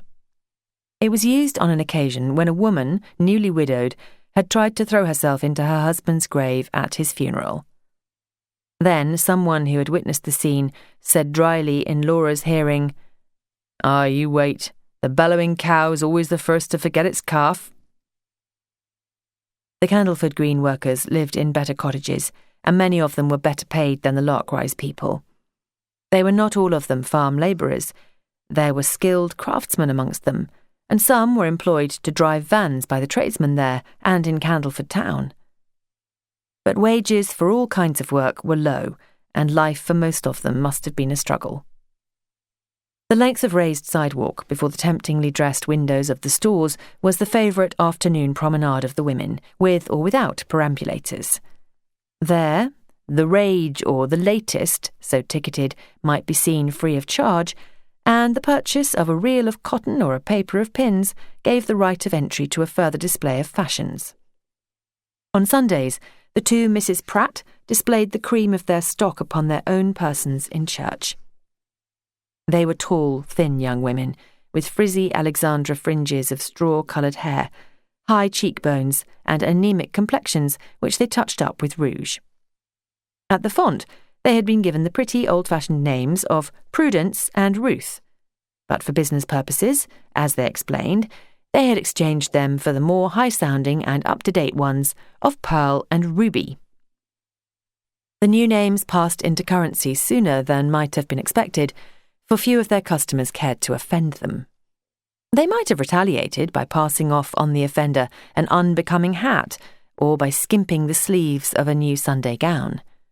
So to their faces they were Miss Pearl and Miss Ruby, while behind their backs, as often as not, it would be that Ruby Pratt as she calls herself, or Pearl as ought to be Prudence. Miss Ruby ran the dressmaking department, and Miss Pearl reigned in the millinery showroom. Both were accepted authorities upon what was being worn and the correct manner of wearing it. If anyone in the village was planning a new summer outfit and was not sure of the style, she would say, "I must ask the Miss Pratts." And although some of the resulting creations might have astonished leaders of fashion elsewhere, they were accepted by their customers as models. In Laura's time, the Pratts' customers included the whole feminine population of the village, excepting those rich enough to buy elsewhere, and those too poor to buy at all at first hand. They were good enough girls, enterprising, hard-working, and clever, and if Laura thought them conceited, that may have been because she had been told that Miss Pearl had said to a customer in the showroom that she wondered that Miss Lane had not been able to find someone more genteel than that little country girl to assist her in her office. At the time of her marriage, it was said, their mother had been looked upon as an heiress, having not only inherited the stores, then a plain draper's shop with rolls of calico and red flannel in the window, but also cottages and grazing land, bringing in rent. So it may be supposed she felt justified in marrying where her fancy led her. It led her to marriage with a smart young commercial traveller whose round had brought him to the shop periodically, and together they had introduced modern improvements. When the new plate-glass windows had been put in, the dressmaking and millinery departments established, and the shop renamed the Stores, the husband's efforts had ended, and for the rest of his life he had felt himself entitled to spend most of his waking hours in the bar parlour of the Golden Lion, laying down the law to other commercial gentlemen who had not done so well for themselves. "There goes that old Pratt again, shaking like a leaf and as thin as a hurdle," Miss Lane would say, when taking her morning survey of the green from her window, and Laura, glancing up from her work, would see the thin figure in loud tweeds and white bowler hat making for the door of the inn, and know, without looking at the clock, that it was exactly 11. Sometime during the day he would go home for a meal, then return to his own special seat in the bar parlour, where he would remain until closing time. At home his wife grew old and shrivelled and complaining, while the girls grew up and shouldered the business, just in time to stop its decline. At the time Laura knew them, their Ma, as her daughters called her, had become an invalid on whom they lavished the tenderest care, obtaining far-fetched dainties to tempt her appetite, filling her room with flowers, and staging there a private show of their latest novelties before they were displayed to the public. "No, not that one, please, Mrs. Perkins," Miss Pearl said to a customer in Laura's hearing one day. "I'm ever so sorry, but it's the new fashion. Only just come in and Ma's not seen it yet. I'd take it upstairs now to show her, but she takes her little siesta at this hour. Well, if you really don't mind stepping round again in the morning." If, through absent-mindedness or a lost sense of direction, Pa wandered in his hat and coat into the showroom, he was gently but firmly led out by a seemingly playful daughter. "Dear Papa," Miss Pearl would exclaim, "he does take such an interest. But come along, darling. Come with your own little Pearlie. Mind the step now. Gently does it. What you want is a nice strong cup of tea." No wonder the Pratt girls looked, as some people said, as if they had the weight of the world on their shoulders. They must in reality have carried a biggish burden of trouble, and if they tried to hide it with a show of high spirits and simpering smiles, plus a little harmless pretension, that should have been put down to their credit. Human nature being what it is, their shifts and pretences only served to provoke a little mild amusement. But by the time Laura went to live at Candleford Green, the Pratts was an old story, until one summer morning a first-class sensation was provided for the villagers by the news that Mr. Pratt had disappeared. He had left the inn at the usual time, closing time, but had never reached home. His daughters had sat up for him, gone after midnight to the Golden Lion to inquire, and then headed the search in the lanes in the early dawn. But there was still no trace, and the police were about asking questions of early workmen. Would they circulate his photograph? Would there be a reward? And above all, what had become of the man?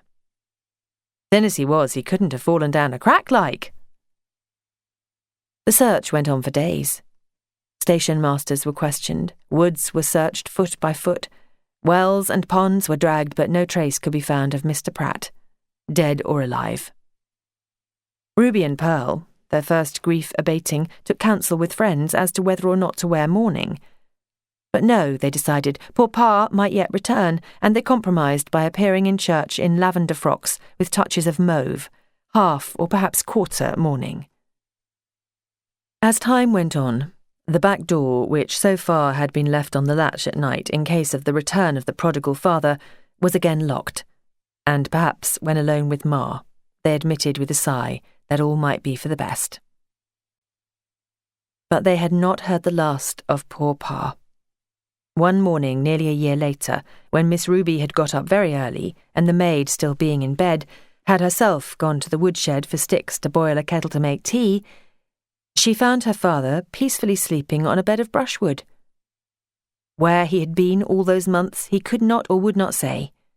He thought or pretended to think that there had been no interval of time, that he had come home as usual from the Golden Lion the night before he was found, and finding the door locked, and not liking to disturb the household, had retired to the woodshed. The one and only clue to the mystery, and that did not solve it, was that in the early dawn of the day before that of his reappearance, a cyclist on the Oxford Road, a few miles out of that city, had passed on the road a tall, thin, elderly man in a deerstalker cap, walking with his head bent and sobbing. Where he had been and how he had managed to live while he was away was never found out. He resumed his visits to the Golden Lion, and his daughters shouldered their burden again. By them, the episode was always afterwards referred to as "poor Pa's loss of memory." The grocer's business next door to the Pratts was also a thriving and long-established one. From a business point of view, Tarman's had one advantage over the stores, for while the drapers depended chiefly on the middle state of village society, the poor not being able to afford to buy their models and the gentry despising them, the grocer catered for all. At that time, the more important village people, such as the doctor and clergyman, bought their provisions at the village shops as a matter of principle. They would have thought it mean to go further afield for the sake of saving a few shillings, and even the rich, who spent only part of the year at their country houses or their hunting boxes, believed it to be their duty to give the local tradesmen a turn. If there happened to be more businesses than one of a kind in a village, orders were placed with each alternately. Even Miss Lane had 2 bakers, one calling one week and the other the next, but in her case it may have been more a matter of business than of principle, as both bakers had horses to be shod. This custom of local dealing benefited all the inhabitants. The shopkeeper was able to keep more varieties of goods in stock, and often of a better quality than he would otherwise have done. His cheerful, well-lighted shop brightened the village street, and he himself made enough money in the way of profit to enable him to live in substantial comfort. A grocer had to be a grocer then, for his goods did not come to him in packets, ready to be handed over the counter, but had to be selected and blended and weighed out by himself. And for quality, he was directly responsible to his customers. The butcher, too, received no stiff, shrouded carcasses by rail, but had to be able to recognise the points in the living animal at the local market sufficiently quickly and well to be able to guarantee the succulent joints, and the old-fashioned chops and steaks would melt in the mouth. Even his scrag ends of mutton and 6 of pieces of beef, which he sold to the poor, were tasty and rich with juices, which the refrigerator seems to have destroyed in present-day meat. However, we cannot have it always, and most villagers would agree that the attractions of films and wireless and dances and buses to town, plus more money in the pocket, outweigh the few poor creature comforts of their grandparents. Above the grocer's shop, in their large, comfortable rooms, lived the grocer, his wife, and their growing-up family. This family was not liked by all. Some said they had ideas above their station in life, chiefly because the children were sent to boarding school. But practically everyone dealt at their shop, for not only was it the only grocery establishment of any size in the place, but the goods sold there could be relied upon. End of CD 3.